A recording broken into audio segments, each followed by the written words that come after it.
നമസ്കാരം. Master K അക്കാഡമിയുടെ online ക്ലാസ്സിലേക്ക് ഏവർക്കും സ്വാഗതം. ഞാൻ ഉബൈദ് ആദിനാട്.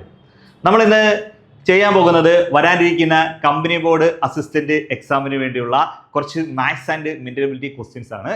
ഓക്കെ, നമ്മൾ സമയം കളയുന്നില്ല, നേരെ നമ്മുടെ വീഡിയോയിലേക്ക് പോകാം. ഓക്കെ, നമുക്ക് ഓരോരോ ക്വസ്റ്റ്യൻസ് ആയിട്ട് ചെയ്ത് നോക്കാം. ഓക്കെ, നമ്മുടെ ഫസ്റ്റ് ക്വസ്റ്റ്യൻ നോക്കിയേ. ഒന്നാമത്തെ ക്വസ്റ്റ്യൻ, ഇന്ന് ചൊവ്വാഴ്ചയാണെങ്കിൽ 58 ദിവസത്തിന് ശേഷം വരുന്ന ദിവസം ഏതാണ്? മനസ്സിലായല്ലോ. ഇന്ന് ചൊവ്വാഴ്ചയാണെങ്കിൽ 58 ദിവസത്തിന് ശേഷം വരുന്ന ദിവസം ഏതാണ്? കാര്യമൊന്നുമില്ല, വളരെ സിമ്പിൾ ആണ്. ഇന്നത്തെ ദിവസം നമുക്കറിയാം, ഇന്നത്തെ ദിവസം ചൊവ്വാഴ്ചയാണെന്നറിയാം. ഇനി 68 ദിവസം, 68 ദിവസം കഴിയുമ്പോൾ വരുന്ന ദിവസം ഏതാണ്? 68 ദിവസം കഴിയുമ്പോൾ വരുന്ന ദിവസം എന്ന് വെച്ച് കഴിഞ്ഞാൽ 69ാമത്തെ ദിവസം ഏതാണെന്നാണ് ചോദിച്ചേക്കുന്നത്. 69ാമത്തെ ദിവസം. അതിൽ ഒരു ദിവസം നമുക്ക് ഓൾറെഡി അറിയാം, ഏതാണ്? ചൊവ്വാഴ്ചയാണ്. മൊത്തത്തിൽ 69 ദിവസമാണ് നമുക്ക് വേണ്ടത്. 68 ദിവസം കഴിഞ്ഞ് വരുന്ന ദിവസം വേണ്ട 69ാമത്തെ ദിവസമാണ് വേണ്ടത്. അതിൽ ഒരു ദിവസം നമുക്ക് ഓൾറെഡി അറിയാം. ഇനി ബാലൻസ് എത്ര ദിവസം വേണ്ട? 68 ദിവസത്തെ കുറിച്ച് നമുക്ക് ഒന്നും അറിയത്തില്ല. നമ്മൾ എന്ത് ചെയ്യണം? ഈ 68ന് ഉണ്ടേ തന്നിരിക്കുന്ന ഈ 68 ഉണ്ടല്ലോ, ഈ 68നെ ഒരാഴ്ചയിൽ എത്ര ദിവസമാണുള്ളത്? ഒരാഴ്ചയിൽ 7 ദിവസമല്ലേ ഉള്ളത്. ആ 7 വെച്ച് നിങ്ങൾ ഇങ്ങനെ ഡിവൈഡ് ചെയ്തേക്കുക. 7 വെച്ച് ഡിവൈഡ് ചെയ്യുക. ഓക്കെ ആണല്ലോ. 7 വെച്ച് ഡിവൈഡ് ചെയ്യുമ്പോൾ 9 63 ശിഷ്ടം 5. ശിഷ്ടം 5 വന്നാൽ നമുക്ക് ഈ തന്നേക്കുന്ന നമുക്കറിയാവുന്ന ദിവസം ചൊവ്വാഴ്ച ഇല്ലയോ? ചൊവ്വായുടെ കൂടെ എന്ത് ചെയ്യണം? ഒരു 5, ഈ ശിഷ്ടം വന്ന 5 ദിവസത്തോടെ കൂട്ടിയാൽ ചൊവ്വായുടെ കൂടെ 5 കൂടെ കൂട്ടുക. ചൊവ്വായുടെ കൂടെ ശിഷ്ടം 1 വരുന്നെങ്കിൽ 1 കൂട്ടുക, 2 വരുന്നത് 2 കൂട്ടുക, 3 വരുന്നത് 3 കൂട്ടുക, 4 വരുന്നത് 4 കൂട്ടുക, 5 വരുന്നത് 5 കൂട്ടുക, 6 വരുന്നത് 6 കൂട്ടുക. ശിഷ്ടം 7 വരില്ല. 7 വെച്ചായിരിക്കുമ്പോൾ ശിഷ്ടം 7 വരില്ല. ശിഷ്ടം 0 വന്നാൽ ആ പറയുന്ന ചൊവ്വ ഏതാണോ ക്വസ്റ്റ്യനിൽ പറയുന്ന ദിവസം അത് തന്നെയായിരിക്കും നമ്മുടെ ആൻസർ ആയിട്ട് വരുന്നത്. ഓക്കെ ആണല്ലോ. അപ്പൊ ഇവിടെ എന്താണ് വന്നിരിക്കുന്നത്? ചൊവ്വായുടെ കൂടെ 5 ദിവസം കൂട്ടാം. ചൊവ്വായുടെ കൂടെ 5 ദിവസം കൂട്ടാൻ പറഞ്ഞാൽ 2 ദിവസം ബാക്കിലോട്ട് എടുത്താലും മതി. 5 കൂട്ടാൻ പറഞ്ഞാൽ 2 ബാക്കിലോട്ട് എടുത്താൽ മതി. അപ്പൊ നോക്കിയേ, ചൊവ്വയിൽ 2 ദിവസം ബാക്കിലോട്ട് എടുത്തേ, തിങ്കൾ ഞായർ. നമ്മുടെ ആൻസർ എന്ന് പറഞ്ഞാൽ ഞായറാഴ്ച ആയിരിക്കും. ഞായർ. ഓക്കെ, ഞായറായിരിക്കും നമ്മുടെ ആൻസർ എന്ന് പറയുന്നത്. ബി ഓപ്ഷനാണ് നമ്മുടെ ആൻസർ എന്ന് പറയുന്നത്. അല്ലെങ്കിൽ നിങ്ങൾ നോക്കിയേ, ചൊവ്വയുടെ കൂടെ എത്ര ദിവസം കൂടെ കൂട്ടിയാൽ മതി? 5 ദിവസം. ബുധൻ, വ്യാഴം, വെള്ളി, ശനി, ഞായർ. 5 ദിവസം കൂട്ടിയാൽ മതി. ക്ലിയർ ആവുന്നുണ്ടല്ലോ. അപ്പൊ ഇവിടെ ഒരു കാര്യം ശ്രദ്ധിച്ചുകൊണ്ടിരിക്കുകയാണ്. ഇന്ന് ചൊവ്വാഴ്ചയാണെങ്കിൽ 68 ദിവസത്തിന് ശേഷം വരുന്ന ദിവസം ഏതാണെന്ന് വെച്ചിരിക്കുന്നത്. 68 ദിവസത്തിന് ശേഷം വരുന്ന ദിവസം എന്ന് വെച്ചാൽ 69ാമത്തെ ദിവസത്തെ കുറിച്ച്. ഇനി 68ാമത്തെ ദിവസം ഏതാണെന്നാണ് നമ്മുടെ ക്വസ്റ്റ്യൻ ചോദിക്കുന്നതെന്ന് വിചാരിച്ചു. 68ാമത്തെ ദിവസം ഏതാണ് ചോദിക്കുന്നതെങ്കിൽ, ഇന്ന് ചൊവ്വാഴ്ചയാണെങ്കിൽ 68ാമത്തെ ദിവസം ആണെങ്കിൽ ചോദിക്കുന്നെങ്കിൽ നമുക്ക് ആകെ 68 ദിവസം കണ്ടുപിടിച്ചാൽ മതി. അതിൽ ഇന്നത്തെ ദിവസം നമുക്കറിയാം. പിന്നെ ബാലൻസ് ഉള്ള 67ന് വേണം നിങ്ങൾ എന്ത് വെച്ചിരിക്കാൻ? 7 വെച്ചിരിക്കുക. 67ന് 68ാമത്തെ ദിവസം ചോദിച്ചാൽ ഇവിടെ ചോദിക്കുന്നത് 68 ദിവസം കഴിയുമ്പോഴുള്ള ദിവസം, മീൻസ് 69ാമത്തെ ദിവസത്തെ കുറിച്ചാണ് നമ്മൾ ചോദിക്കുന്നത്. മനസ്സിലായല്ലോ. ഓക്കെ, 68 ദിവസം കഴിയുമ്പോൾ വരുന്ന ദിവസം 69. ഓക്കെ, അതിലൊരു ദിവസം അറിയാം. ബാക്കി ഉള്ള 68ന് 7 വെച്ച് ഹരിച്ചാൽ മതി. അപ്പൊ നമ്മുടെ ആൻസർ എന്ന് പറയുന്നത് നമ്മുടെ ഞായറാഴ്ചയാണ്. ഓക്കെ ആണല്ലോ. നമുക്ക് നേരെ അടുത്ത ക്വസ്റ്റ്യനിലേക്ക് പോകാം. Okay, 0.46 × 0.46 plus 2 × 0.46 × 0.54 plus 0.54 × 0.54 divided by 0.5. ഇതിന്റെ വില എത്ര എന്നാണ് നമ്മൾ ചോദിച്ചിരിക്കുന്നത്. ഇതിന്റെ വില എത്ര? എന്റെ വില കാണുക. ഒന്നുമില്ല. നിങ്ങൾ നോക്കിയേ, 0.46 × 0.46 0.46 × 0.46 എന്ന് പറയുമ്പോൾ 0.46ന്റെ സ്ക്വയർ എന്നാണ് അർത്ഥം. 0.46ന്റെ സ്ക്വയർ ഇൻറ്റു 2 × 0.46 × 0.54. അതിന്റെ അർത്ഥം എന്താ? 0.46 0.25നെയും 2 കൊണ്ട് ഗുണിക്കുക. അടുത്തത് എന്താ? 0.45 × 54 × 0.54 എന്ന് വെച്ചാൽ 0.54ന്റെ സ്ക്വയർ എന്ന് വെച്ചാൽ ഇത് ഇങ്ങനെയാണ് തന്നേക്കുന്നത്. എന്താണ്? a square plus 2ab plus B square എന്ന ഫോമിലാണ് കിടക്കുന്നത്. മനസ്സിലായല്ലോ. എ 2 പ്രാവശ്യം ഉണ്ട്. a square plus 2 × a × b 2ab plus B square. a square plus 2ab plus B square എന്ന ഫോമിലാണ് കിടക്കുന്നത്. അത് നമുക്ക് എങ്ങനെ എഴുതാം? a plus B the whole square എന്ന് എഴുതാം. എന്തെഴുതാം? a plus B the whole square എന്ന് എഴുതാം. a plus B the whole square. a plus B the whole square എന്ന് പറയുന്നത് ഇല്ലയോ? a plus B the whole square എന്ന് പറയുന്നതാണ് a square plus 2ab plus B square.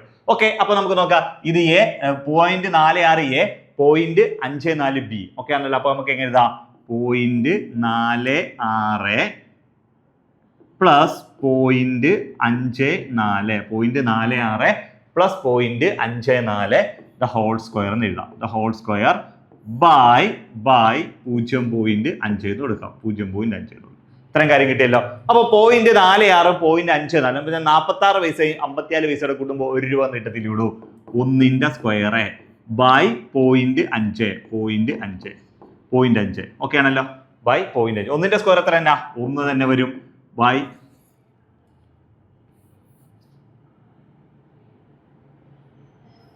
Okay 1ന്റെ square എന്ന് പറയുന്നത് 1 തന്നെ വരും. 1ന്റെ സ്ക്വയർ ബൈ നമുക്ക് 0.5 എന്ന് വെച്ചാൽ അരയെന്ന് അർത്ഥം. പകുതി എന്ന് വേണമെങ്കിൽ എടുക്കാം. 1/2 എന്ന് കൊടുക്കാം. അല്ലെങ്കിൽ എന്ത് ചെയ്യാം, നമുക്ക് എന്താ 0.5 എന്ന് തന്നെ കൊടുക്കാം. ഓക്കെ 1ന്റെ സ്ക്വയർ 1 തന്നെ 0.5 ഓക്കെ ആണല്ലോ. ഇവിടുത്തെ പോയിന്റ് മാറ്റാൻ മേളിലും താഴെ നമുക്ക് എത്ര വെച്ച് ഗുണിക്കാം? 10 വെച്ച് ഗുണിക്കാം. 10 വെച്ച് ഗുണിക്കുമ്പോൾ എത്ര കിട്ടി? 1/5 എഴുതുക. പോയിന്റ് മാറ്റാൻ നമ്മൾ ആദ്യം പോയിന്റ് മാറ്റിയിട്ട് 1/5 എന്ന് എഴുതുക. മേളത്തെ താഴത്തെ സംഖ്യ അതേപോലെ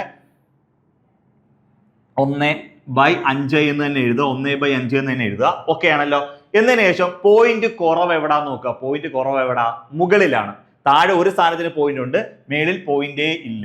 താഴെ ഒരു സ്ഥാനത്തിന് പോയിന്റ് ഉണ്ട്, മേളിൽ പോയിന്റേ ഇല്ല. ഓക്കെ ആണല്ലോ. അപ്പൊ എന്ത് ചെയ്യണം?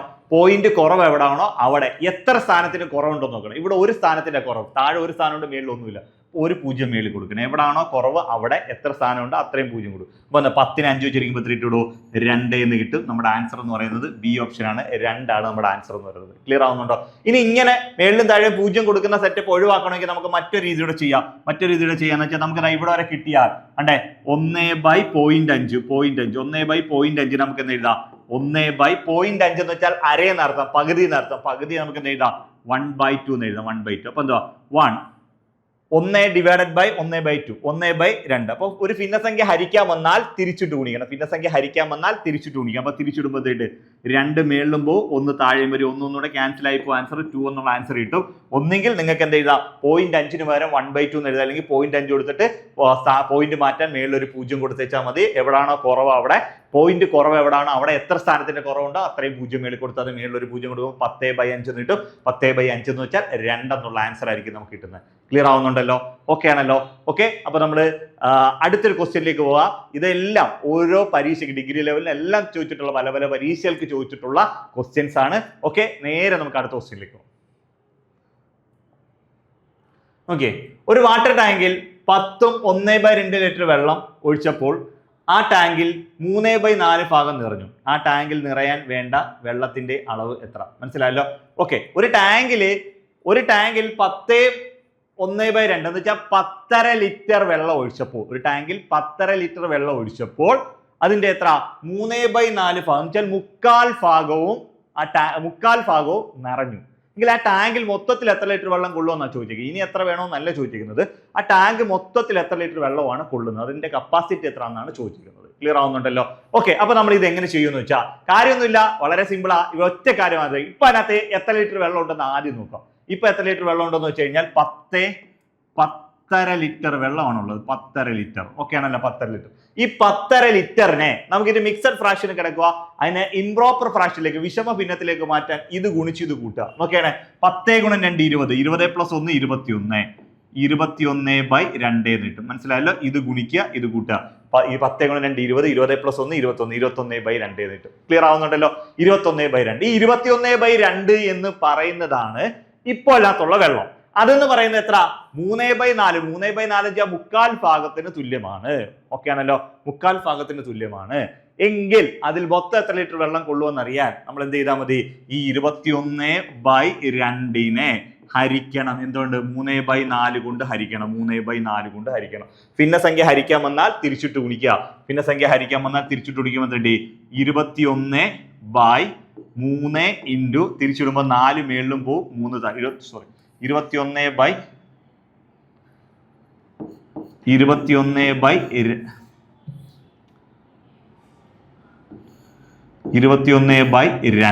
ഈ ഭിന്നസംഖ്യ ഹരിക്കാൻ വന്ന് തിരിച്ചിടുമ്പോൾ എത്രയുണ്ട്? 4 മേളിലും പോയി, 3 താഴെയും വന്നു. ഓക്കെ ആണല്ലോ? യെസ്, നോക്കിയോ? 1 2 2, ഈ 2 4, ഈ 2 4. ഓക്കെ ആണല്ലോ? ഓക്കെ, ഈ 2 4. ഓക്കെ, 1 3 3, 7 3 21, ഈ 7 14. അതിൽ മൊത്തത്തിൽ കൊള്ളുന്നത് 14 ലിറ്റർ വെള്ളമാണ്. എത്രയാണ്? 14 ലിറ്റർ വെള്ളമാണ് കൊള്ളുന്നത്. ഓക്കെ ആണോ? ഓക്കെ, വെച്ചാൽ ഇത്രയും കാര്യമുള്ളൂ. അതിന്റെ ഒരു ടാങ്കിൽ 4/4 ഫുള്ള്, 4/4 ഫുള്ള്. അതിൽ 4/3 ഭാഗം വെള്ളമുണ്ട്, 4/3 ഭാഗം വെള്ളമുണ്ട്. 4/4 മൊത്തം വേണ്ടത്. 4 4 തന്നെ വേണം. പക്ഷെ 4 3 ഭാഗമേ ഇപ്പൊ വെള്ളമുള്ളൂ. അപ്പൊ ഈ 3 ഭാഗം വെള്ളം എന്ന് പറയുന്നതാണ് എത്ര? 10.5 ലിറ്റർ. ഒറ്റ സിമ്പിൾ ലോജിക്ക് ചെയ്താൽ 3 ഭാഗം എന്ന് പറയുന്നതാണ് 10.5 ലിറ്റർ. അപ്പൊ ഒരു ഭാഗം എത്ര എന്നറിയാൻ 10യെ 3 വെച്ച് ഹരിക്കുക. അതാണ് ഇവിടെ ചെയ്ത് കണ്ടത്, 3 വെച്ച് ഹരിച്ചു. 10യെ 3 വെച്ച് ഹരിച്ചു. അപ്പൊ ആണ് ഒരു ഭാഗം കിട്ടും. അങ്ങനെ മൊത്തത്തെ അത് നിറയണമെങ്കിൽ എത്ര ഭാഗം വേണം? 4 ഭാഗം വേണം. അതിനിപ്പോ എന്ത് ചെയ്യണം? ഒരു ഭാഗം എന്ന് പറയുന്നതാണ് ഈ 10യെ 3 വെച്ച് ഹരിക്കുന്നതാണ് ഒരു ഭാഗം. ഇപ്പൊ 2 ഭാഗം കണ്ടുപിടിക്കുക × 2, 3 ഭാഗം കണ്ടുപിടിക്കുക × 3. അപ്പൊ മൊത്തം അതിനകത്ത് എത്ര ഉണ്ട്? 4 ഭാഗം ഉള്ളത്. മൊത്തം 4 ഭാഗം ഉള്ളത്. 4/3 ഇപ്പോൾ ഉണ്ട്. മൊത്തത്തിൽ വേണ്ടത് 4 ഭാഗം. അതുകൊണ്ട് ആ 4 കൊണ്ട് ഗുണിച്ചു. അപ്പൊ 4 ഭാഗം കണ്ടുപിടിക്കണേ 4 കൊണ്ട് ഗുണിച്ച് വെച്ചാൽ മതി. ഇത്രയും കാര്യമുള്ളൂ. അപ്പോൾ ആൻസർ 14 ലിറ്റർ എന്നുള്ള ആൻസർ ആയിരിക്കും കിട്ടുന്നത്. ക്ലിയർ ആവുന്നുണ്ടല്ലോ? ഇനി പുതുതായിട്ട് അതിനകത്ത് എത്ര ലിറ്റർ വെള്ളം കൂടെ ഒഴിക്കണമെന്ന് വെച്ചാൽ 3.5 ലിറ്റർ വെള്ളം ഒഴിച്ചാൽ മതി. മനസ്സിലായല്ലോ? 3.5 ലിറ്റർ കൂടെ വെള്ളം ഒഴിച്ചാൽ മതി. ഓക്കെ. അപ്പോൾ പക്ഷേ ഇവിടെ 3.5 ലിറ്റർ എന്ന് പറയുന്ന ഓപ്ഷനേ ഇല്ല. അതിനകത്ത് ക്വസ്റ്റ്യൻ ചോദിച്ചിരിക്കുന്നത് ആകെ അതിൽ എത്ര ലിറ്റർ വെള്ളം കൊള്ളുമെന്നാണ് ചോദിച്ചിരിക്കുന്നത്. ഫുള്ള് വെള്ളം കപ്പാസിറ്റിയാണ് ചോദിച്ചിരിക്കുന്നത്. അത് 14 ലിറ്റർ എന്നുള്ള ഉത്തരം കിട്ടും. ക്ലിയർ ആവുന്നുണ്ടോ? ഓക്കെ ആണല്ലോ? ഓക്കെ, നമുക്ക് നേരെ അടുത്ത ക്വസ്റ്റ്യനിലേക്ക് പോകാം. അടുത്ത ക്വസ്റ്റ്യനിലേക്ക്. ഓക്കെ, √1 പ്ലസ് √8 അല്ല √4 പ്ലസ് √21 പ്ലസ് √13 പ്ലസ് √8 പ്ലസ് √1. ഈ ഒരു ക്വസ്റ്റ്യൻ ചോദിച്ചിരുന്നത് ഇതൊക്കെ എപ്പോഴും PSCയുടെ സ്ഥിരം പാറ്റേൺ ക്വസ്റ്റ്യനാണ്. ഇങ്ങനെ ക്വസ്റ്റ്യൻ ചോദിച്ചാൽ ഇതിനകത്ത് ചെയ്യാൻ വേണ്ടി ഒന്നുമില്ല, വേറെ വളരെ സിമ്പിൾ. ക്വസ്റ്റ്യന് നോക്കി തന്നെ നമുക്ക് അങ്ങ് ആൻസർ ചെയ്യാം. ക്വസ്റ്റ്യനകത്തോട്ട് നോക്കിയാൽ തന്നെ ഇതിന്റെ ആൻസറാണ്. ഓക്കെ ആണല്ലോ? അതെങ്ങനെയാണ് നമ്മൾ ചെയ്യുന്നതെന്ന് വെച്ച് കഴിഞ്ഞാൽ ഏറ്റവും ബാക്കിൽ നിന്ന് അങ്ങ് തുടങ്ങിയാൽ മതി. ഈ 1ന്റെ റൂട്ട് എത്ര? 1. 1ന്റെ റൂട്ട് 1. നമുക്ക് ഉദാഹരണം ഏറ്റവും ബാക്കിൽ നിന്ന് ചെയ്യാം. 1ന്റെ റൂട്ട് എന്ന് പറയുന്നത് 1. 1ന്റെ റൂട്ട് 1.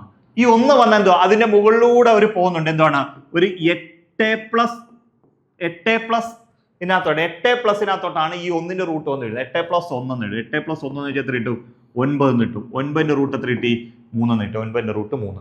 ഈ 3 വന്നിട്ട് അതിന്റെ മണ്ടയിൽ കൂടെ തോന്നുന്നു. അതിന്റെ മണ്ടയിൽ കൂടെ എന്തോ √13 പ്ലസ് ഇതിനകത്തോട്ട് എന്തോ ഈ 3 പോകുന്നു. എന്നിട്ട് √16 എന്ന് കിട്ടും. 16 റൂട്ട് എത്ര കിട്ടി? 4 എന്ന് കിട്ടും. 14 റൂട്ട് 4. ഈ 4 വന്ന് അതിന്റെ മണ്ടയിൽ കൂടെ √21.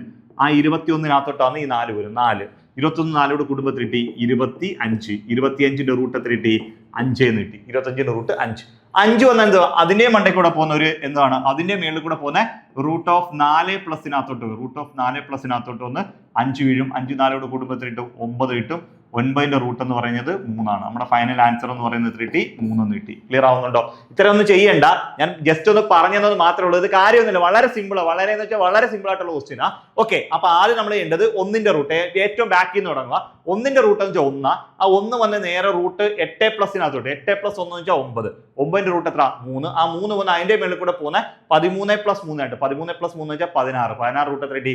4 കിട്ടി. ആ 4 വന്ന് അതിന്റെ മേളിൽ കൂടെ പോകുന്ന 21 പ്ലസ് ഇതിനകത്തോട്ട് 21 പ്ലസ് 4 എന്ന് വെച്ചാൽ 3 25. 25ന്റെ റൂട്ട് എന്ന് വെച്ചാൽ 5 കിട്ടി. ഈ 5 വന്ന് വീണ്ടും അതിന്റെ മണ്ടയിൽ കൂടെ പോകുന്ന √4 4 പ്ലസ് 5 എന്ന് വെച്ചാൽ 9. 9ന്റെ റൂട്ട് എന്ന് വെച്ചാൽ 3. ഇങ്ങനെ ചെയ്യാതെ നമുക്ക് എന്ത് ചെയ്യാം? ഇങ്ങനെ എണ്ണി എടുക്കാം. ഒറ്റ കാര്യമുള്ളൂ. 1ന്റെ റൂട്ട് എത്ര? 1. 1 8 കൂടുമ്പോൾ 9. 9ന്റെ റൂട്ട് എത്ര? 3. 3 13 കൂടുമ്പോൾ 16. 16 റൂട്ട് എത്ര? 4. 4 21 കൂടുമ്പോൾ കിട്ടി 25. 25ന്റെ റൂട്ട് എത്ര? 5. 5 4 കൂടുമ്പോൾ 9. 9ന്റെ റൂട്ട് എത്ര? 3. ഇങ്ങനെ അങ്ങ് ചെയ്താൽ വെച്ചാൽ ഇതേപോലെ ഞാൻ ഈ പറഞ്ഞ പോലെ എഴുതണമെന്നൊന്നുമില്ല. ഇങ്ങനെ എണ്ണി പ്ലസ് ആണെങ്കിൽ പ്ലസ് ചെയ്യുക, മൈനസ് ആണെങ്കിൽ മൈനസ് ചെയ്തങ്ങ് പോയേച്ചാൽ മതി. വേറെ കാര്യമൊന്നുമില്ല, വളരെ സിമ്പിൾ ആണ്. ക്ലിയർ ആവുന്നുണ്ടോ? ഓക്കെ, നമുക്ക് നേരെ അടുത്ത ക്വസ്റ്റ്യനിലേക്ക്. അടുത്ത ക്വസ്റ്റ്യൻ ഓക്കെ. നിശ്ചിത തുകയ്ക്ക് 5% നിരക്കിൽ 2 വർഷത്തേക്ക് ലഭിക്കുന്ന സാധാരണ പലിശയും കൂട്ടുപലിശയും തമ്മിലുള്ള വ്യത്യാസം 1000 രൂപയെങ്കിൽ തുക എത്ര? ഇതാണ് ക്വസ്റ്റ്യൻ. ഏതോ ഒരു തുകയ്ക്ക് 5% നിരക്കിൽ 5% നിരക്കിൽ 2 വർഷത്തേക്കുള്ള കൂട്ടുപലിശയും സാധാരണ പലിശയും തമ്മിലുള്ള വ്യത്യാസം 1000 രൂപയാണെങ്കിൽ തുക എത്ര? മനസ്സിലായല്ലോ? ഒരു നിശ്ചിത തുകയ്ക്ക് 5% നിരക്കിൽ 2 വർഷത്തേക്കുള്ള കൂട്ടുപലിശയും സാധാരണ പലിശയും തമ്മിലുള്ള ഒരു നിശ്ചിത തുകയ്ക്ക് 2 വർഷത്തേക്കുള്ള കൂട്ടുപലിശയും സാധാരണ പലിശയും തമ്മിലുള്ള വ്യത്യാസം എന്ന് പറയുന്നത് സിമ്പിൾ ഇൻട്രസ്റ്റും കോമ്പൗണ്ട് ഇൻട്രസ്റ്റും തമ്മിലുള്ള വ്യത്യാസം ഡിഫറൻസ് എന്ന് പറയുന്നത് 1000 രൂപയാണ്. ഓക്കെ, എങ്കിൽ തുക എത്ര? പ്രിൻസിപ്പിൾസ് എമൗണ്ട് ആണ് നമ്മൾ ചോദിച്ചിരിക്കുന്നത്. ഇത് കാര്യമൊന്നുമില്ല, എളുപ്പമാണ്. ഒരു ഇക്വേഷൻ തന്നിട്ടും കിട്ടുകൊടുത്ത് കാര്യം കണ്ടേ. ഇവിടെ നമുക്ക് കണ്ട ഡിഫറൻസ് തന്നിട്ടുണ്ട്. ഡിഫറൻസ് എന്ന് പറഞ്ഞാൽ 1000 രൂപ എന്ന് പറയുന്നു. ഡിഫറൻസ് എന്ന് പറയുന്നത് 1000 രൂപ എന്ന് പറയുന്നത്. ഇത്ര ഓക്കെ ആണല്ലോ. ഡിഫറൻസ് എന്ന് പറഞ്ഞാൽ 1000 രൂപ. ഇനി എന്താണ് ഇവിടെ റേറ്റ് ഓഫ് ഇൻട്രസ്റ്റ് പറയുന്നുണ്ട്. റേറ്റ് ഓഫ് ഇൻട്രസ്റ്റ് എന്ന് പറഞ്ഞാൽ എത്ര? 5% പറയുന്നുണ്ട്. 5%. Okay, rate of interest 5%. Okay ആണല്ലോ. യെസ്, റേറ്റ് ഓഫ് ഇൻട്രസ്റ്റ് എന്ന് പറഞ്ഞാൽ 5%. ഓക്കെ ഓക്കെ, എത്ര നിശ്ചിത തുകയ്ക്ക് 5% നിരക്കിൽ 2 വർഷം. നമ്പർ ഓഫ് ഇയറും പറയുന്നുണ്ട്. നമ്പർ ഓഫ് ഇയർ എന്നും പറയുന്നുണ്ട്. എത്ര?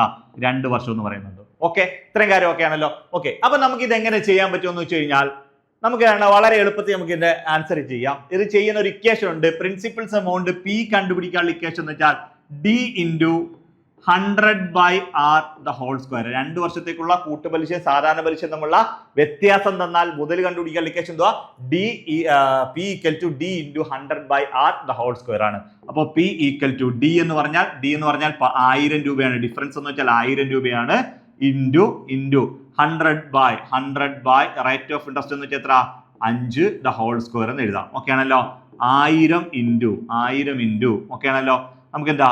100/5 ഇൻറ്റു 100/5 എന്ന് എഴുതാം. 100/5 ഇൻറ്റു 100/5. ഓക്കെ ആണല്ലോ. 100/5 ഇൻറ്റു 100/5. 100/5ന്റെ സ്ക്വയർ എടുക്കാൻ പറഞ്ഞാൽ അതിനെ 2 പ്രാവശ്യം എഴുതി ഗുണിക്കുക. കാര്യമൊന്നുമില്ല. കണ്ട, ഈ 5 5 ഗുണിക്കുമ്പോൾ 1 5 5 25 100. 1 5 5 4 5 20. ഓക്കെ ആണല്ലോ. അല്ലെങ്കിൽ 5 5 25 25 100 വെച്ചിരിക്കുമ്പോൾ 4 നീട്ടും. അങ്ങനെ ചെയ്താലും മതി. 4 × 100. 4 ഒക്കെ ഉണ്ട്. 4 എഴുതുക. ഈ 2 0 ഉണ്ട്, അതും ഇട്ട് കൊടുക്കുക. ഇവിടുത്തെ ഒരു 3 0 ഉണ്ട്, അതും ഇട്ട് കൊടുക്കുക. ഓക്കെ ആണല്ലോ. ഇതിന്റെ ആൻസർ എന്ന് പറയുന്നത് 1 ലക്ഷം അല്ല 4 ലക്ഷം രൂപ. 10 100 1000 14 ലക്ഷം. ഓക്കെ, 4 ലക്ഷം രൂപയാണ്. 4 ലക്ഷം രൂപയാണ് ഇതിന്റെ ആൻസർ ആയിട്ട് വരുന്നത്. 4 ലക്ഷം രൂപ. ഓക്കെ ആണല്ലോ. അപ്പൊ ഒരു ഒറ്റ കാര്യം ആലോചിക്കുക. നമ്മൾ ഇട്ടേക്കുന്ന മുതൽ എത്ര? പ്രിൻസിപ്പൽസ് എമൗണ്ട് എന്ന് പറയുന്നത് എത്രയാണെന്നാണ് ക്വസ്റ്റ്യൻ ചോദിച്ചിരിക്കുന്നത്. കൂട്ടുപലിശയും സാധാരണ പലിശയും തമ്മിലുള്ള വ്യത്യാസം എന്ന് പറയുന്നത് 1000 രൂപയാണ്. സിമ്പിൾ ഇൻട്രസ്റ്റും കോമ്പൗണ്ട് അല്ലെ, കോമ്പൗണ്ട് ഇൻട്രസ്റ്റ് സിമ്പിൾ ഇൻട്രസ്റ്റ് നമ്മുടെ ഡിഫറൻസ് എന്ന് പറയുന്നത് എത്ര രൂപയാണ്? 1000 രൂപയാണ്. അത് എത്ര വർഷത്തേക്കാ? 2 വർഷത്തേക്കാണ്. അവരുടെ പലിശ നിരക്ക് എത്ര? 5%. ഇങ്ങനെ ക്വസ്റ്റ്യൻ ചോദിച്ചാൽ ഇതിന്റെ മുതൽ കണ്ടുപിടിക്കാനുള്ള ഇക്വേഷൻ ഇതാണ്. P equal to D into 100/r the whole square എന്ന് പറയും.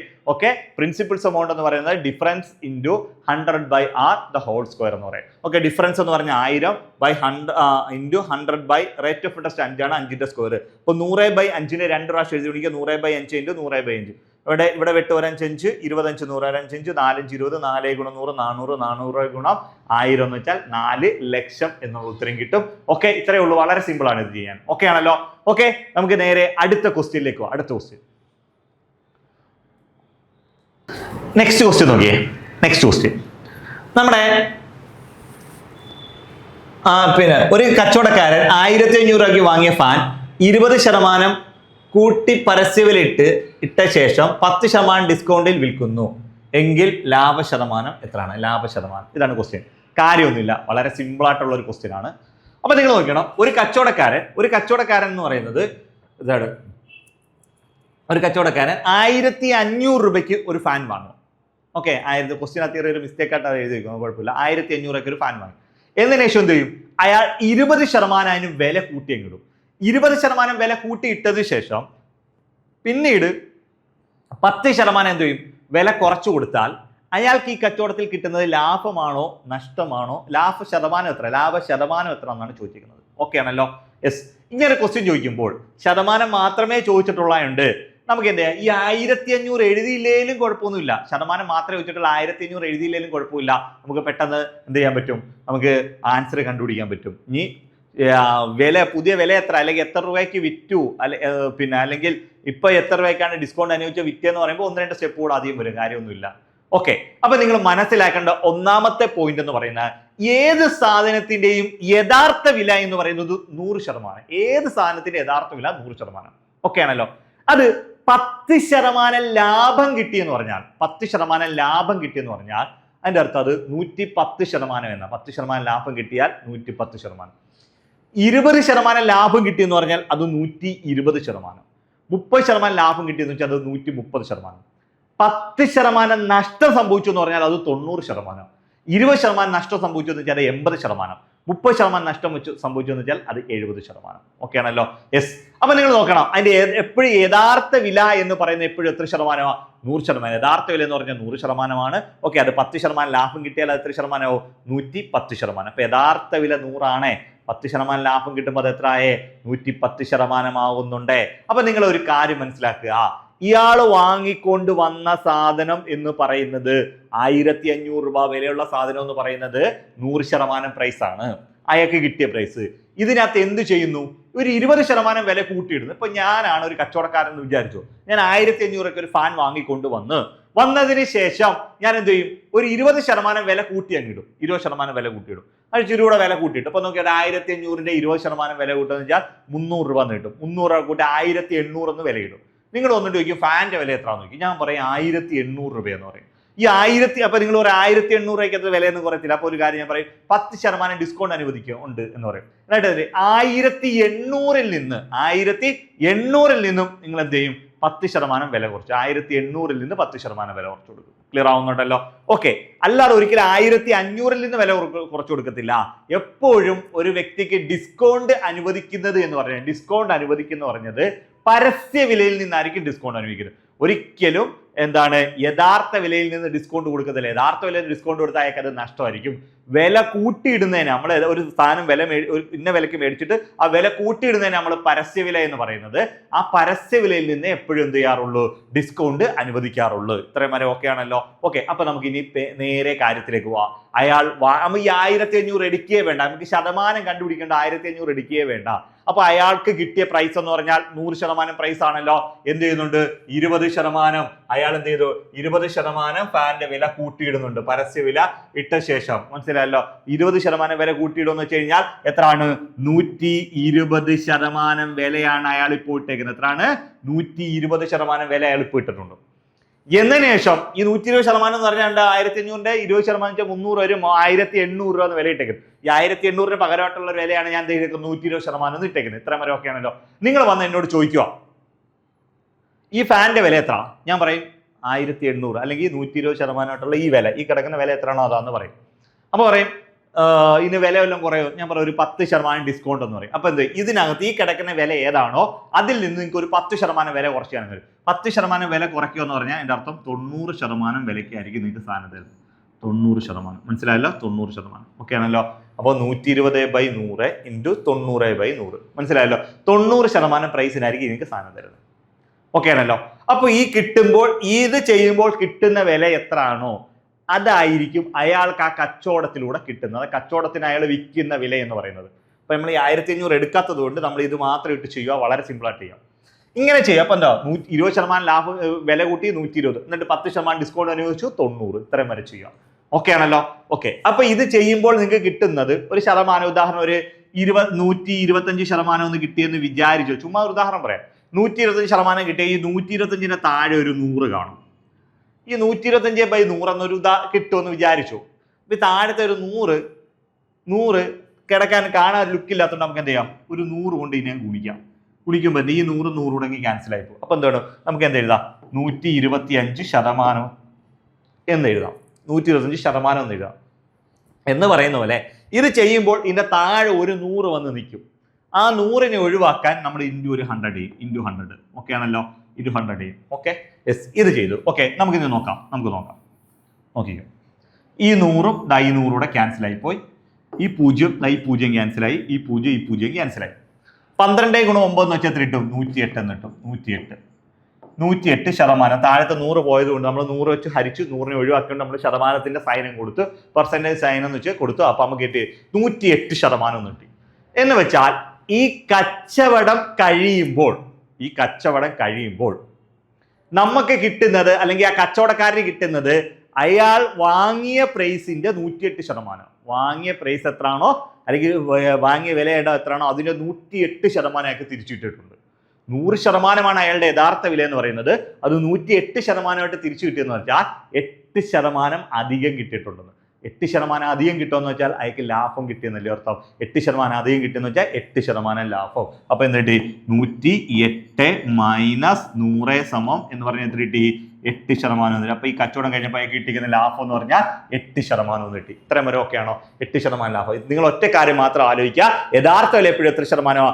100%. അതിപ്പോ എന്താ, കച്ചവടം കഴിഞ്ഞപ്പോഴേക്ക് 108% കിട്ടിയെങ്കിൽ 8% ലാഭം. ഇനി ഇയാൾക്ക് ഈ കച്ചവടം കഴിഞ്ഞപ്പോൾ 92% കിട്ടിയോളൂ എന്ന് വിചാരിച്ചു. ചുമ്മാ ഉദാഹരണം, കച്ചവടം കഴിഞ്ഞപ്പോഴേക്ക് 92% കിട്ടിയുള്ളൂ. അപ്പൊ അയാൾക്ക് യഥാർത്ഥത്തിൽ വേണ്ട 100 അവിടെ 92 കിട്ടിയോളെങ്കിൽ അതിന്റെ അർത്ഥം അവിടെ 8% നഷ്ടമെന്നാണ് അർത്ഥം. 8% നഷ്ടമെന്നാണ് അർത്ഥം. ക്ലിയർ ആവുന്നുണ്ടല്ലോ? അപ്പൊ ഇയാൾക്ക് ഈ കച്ചവടം കഴിഞ്ഞപ്പോൾ എത്ര കിട്ടി? 108 കിട്ടിയോണ്ട് നമുക്ക് എന്ത് ചെയ്യാം? 8% ലാഭം എന്ന് തന്നെ പറയാം. ക്ലിയർ ആവുന്നോ? ഓക്കെ, നമ്മുടെ ആൻസർ എന്ന് വെച്ചാൽ എ ഓപ്ഷൻ ആണ്. ഓക്കെ, നമുക്ക് നേരെ അടുത്ത ക്വസ്റ്റ്യനിലേക്കോ. അടുത്ത ക്വസ്റ്റ്യൻ, ഒരു തുക ബാങ്കിൽ നിക്ഷേപിക്കുന്നു. 20 വർഷത്തിന് ശേഷം ഇരട്ടിയായാൽ വാർഷിക സാധാരണ പലിശ നിരക്ക് എത്ര? ഒന്നുമില്ല, ഒറ്റ സ്റ്റെപ്പ് ആൻസർ. വളരെ ഷോർട്ടായിട്ട് നമുക്ക് ആൻസർ ചെയ്യാം. നിങ്ങൾ ഓക്കെ, ഒറ്റ കാര്യം പറയുന്നുള്ളൂ. ഒരു തുക ബാങ്കിൽ നിക്ഷേപിക്കുന്നു, 20 വർഷത്തിന് ശേഷം ഇരട്ടിയായി. ഒരു തുക ഇരട്ടിയാകുന്നു എങ്ങനെ? സാധാരണ പലിശയ്ക്ക്. സാധാരണ പലിശയ്ക്കാണ് ഒരു തുക സാധാരണ പലിശയ്ക്ക് ഇരട്ടിയാകുന്നു. വർഷം എത്ര വർഷം കൊണ്ടാ? 20 വർഷം. അപ്പോൾ നമ്പർ ഓഫ് ഇയർ എന്ന് പറയുന്നത് 20 വർഷമാണ്. എങ്കിൽ പലിശ നിരക്ക് എത്ര? പലിശ നിരക്ക് എന്ന് വെച്ചാൽ റേറ്റ് ഓഫ് ഇൻട്രസ്റ്റ് എത്ര ആണെന്നാണ് ക്വസ്റ്റ്യൻ ചോദിച്ചിരിക്കുന്നത്.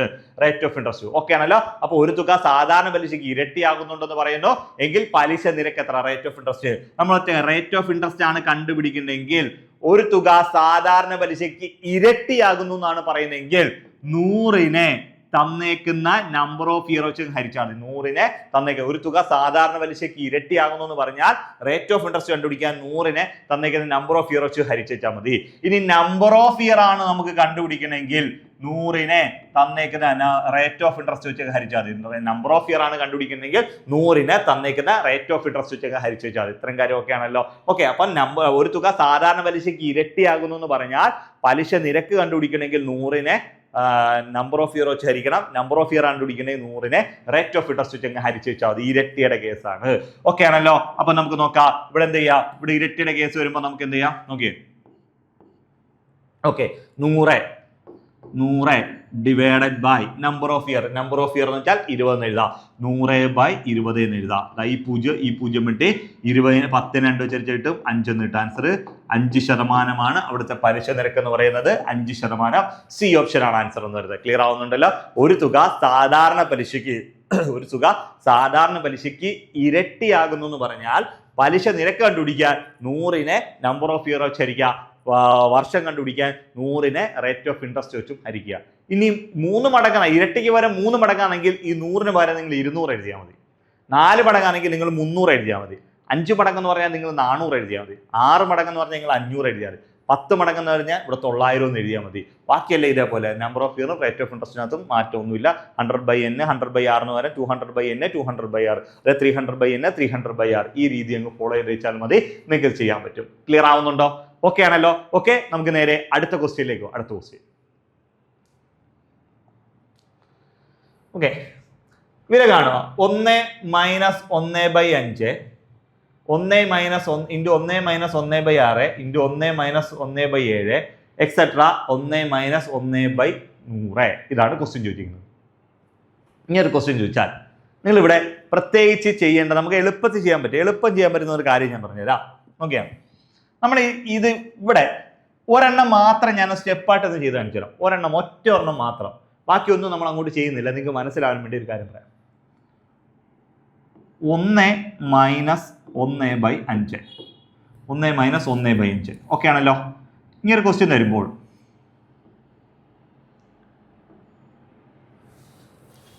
എല്ലാ സംഖ്യയുടെ താഴെ 1ൽ നിന്ന് 1/5 കുറയ്ക്കുക എന്നർത്ഥം. 1ൽ നിന്ന് 1/5 കുറയ്ക്കുക. അപ്പൊ എല്ലാ സംഖ്യയുടെ താഴെ ഒരു 1 ഉണ്ട്, ഇവിടെ 1 കൊടുക്കുക.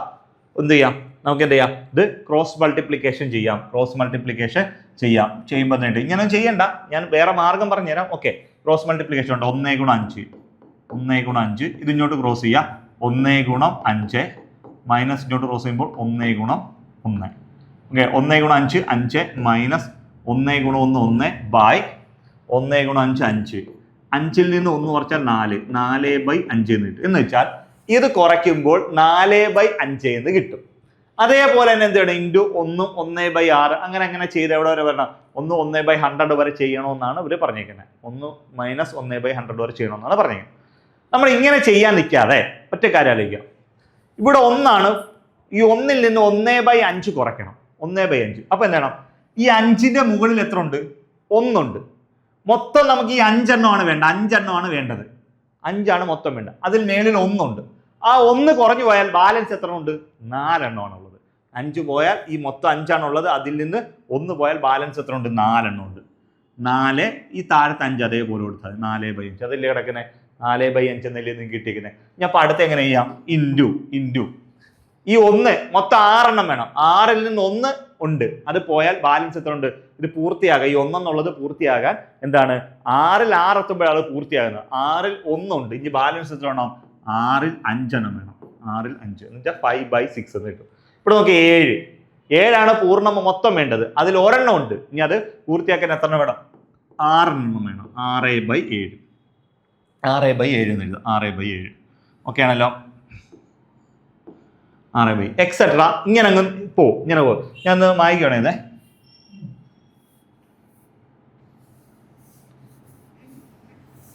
എക്സെട്ര ഇങ്ങനെ പോയി അടുത്ത എത്ര വരും? അടുത്ത 6/7. അടുത്ത എത്ര? 5/6, 4/5, 5/6, 6/7. അടുത്ത എത്ര? 7/8 എക്സെട്ര ഇങ്ങനെ പോയി ഇവിടെ എത്ര കിട്ടോ? ഇവിടെ ഇങ്ങെത്തുമ്പോൾ 99/100 എന്ന് കിട്ടും. 99/100. കാര്യം എന്താ? ഇതിനെക്കാട്ടി 1 കുറവാണ് മേളിൽ. 5-നെക്കാട്ടി 1 കുറവ് 4, 6-നെക്കാട്ടി 1 കുറവ് 5, 7-നെക്കാട്ടി 1 കുറവ് 6, 8-നെക്കാട്ടി 1 കുറവ് 7, 100-നെക്കാട്ടി 1 കുറവ് 99. ഇങ്ങനെ പോകും. ഇങ്ങനെ അങ്ങ് എക്സെട്ര അവിടെ വരെ പോകും. ഇങ്ങനെ അങ്ങ് എഴുതി വെച്ചത് കാര്യമൊന്നുമില്ല. എന്നിട്ട് എന്ത് ചെയ്യാം? ഈ 5ഉം ഈ 5ഉം കൂടെ ക്യാൻസൽ ചെയ്യും. അതേപോലെ ഈ 6ഉം ഈ 6 കൂടെ ക്യാൻസൽ ചെയ്യും. അതേപോലെ ഈ 7ഉം ഈ 7ഉം ക്യാൻസൽ. ഇങ്ങനെ ക്യാൻസലായി പോയി. അടുത്തെന്താ?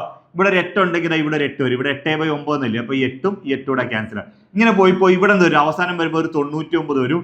ഈ 99 കൂടെ ക്യാൻസൽ ആയിപ്പോയി. ഈ 99 കൂടെ ക്യാൻസൽ ആയിപ്പോയി. ഇങ്ങനെ മേളിലും താഴെയും ക്യാൻസലായി അങ്ങ് പോയി. ഇവിടെ വരെ പോകും. ഇനി ക്യാൻസൽ ആയി പോകാത്ത ഫ്രണ്ടിൽ ഒരു 4 കിടപ്പുണ്ട്. അത് എഴുതണം. ഇനി ഏറ്റവും അവസാനത്തെ ഈ 100ഉം ക്യാൻസൽ ആയി പോകത്തില്ല. ഈ 100 എഴുതണം. അപ്പൊ എന്തുവാ? 4/100 എന്ന് കിട്ടും. എത്ര കിട്ടൂടോ? 4/100 എന്ന് കിട്ടും. ഓക്കെ ആണല്ലോ. നമുക്ക് എന്ത് ചെയ്യാം? മേളിലും താഴെ നമുക്ക് 4 വെച്ച് ഇതിനെ വെട്ടിച്ചെറുതാക്കാം. 4/100 ഓപ്ഷനകത്തില്ല. 4/100 ആൻസർ ശരിയാ. പക്ഷെ ഓപ്ഷനകത്ത് 4/100 ഇല്ല. അപ്പൊ നമ്മൾ എന്ത് ചെയ്യണം? വെട്ടിച്ചെറുതാക്കുമ്പോൾ 1 4 4 25 400. ആൻസർ 1/25 എന്നിട്ട് എത്ര ഇട്ടൂടെ? 1/25. ഇതാണ് ഇതിന്റെ ആൻസർ എന്ന് പറയുന്നത്. ക്ലിയർ ആവുന്നുണ്ടോ? 1/25. ക്ലിയർ ആണേ? ഓക്കെ. നമുക്ക് ഇത്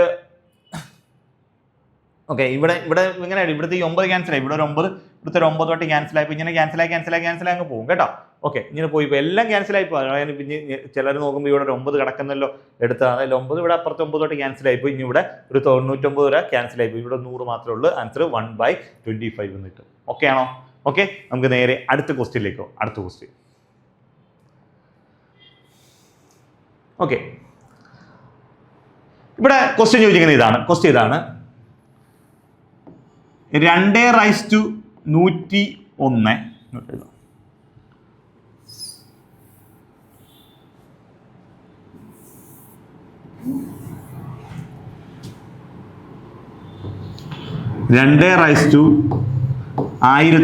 101 പ്ലസ് 2/999 ബൈ 2/1000 മൈനസ് ആണ്. ഇവിടെ സമമല്ല, മൈനസ് ആണ്. ഇവിടെ മൈനസ് ആണ്.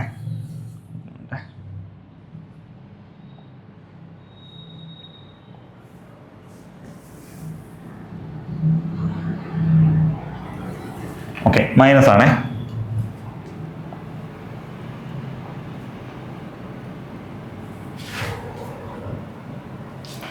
ഓക്കെ.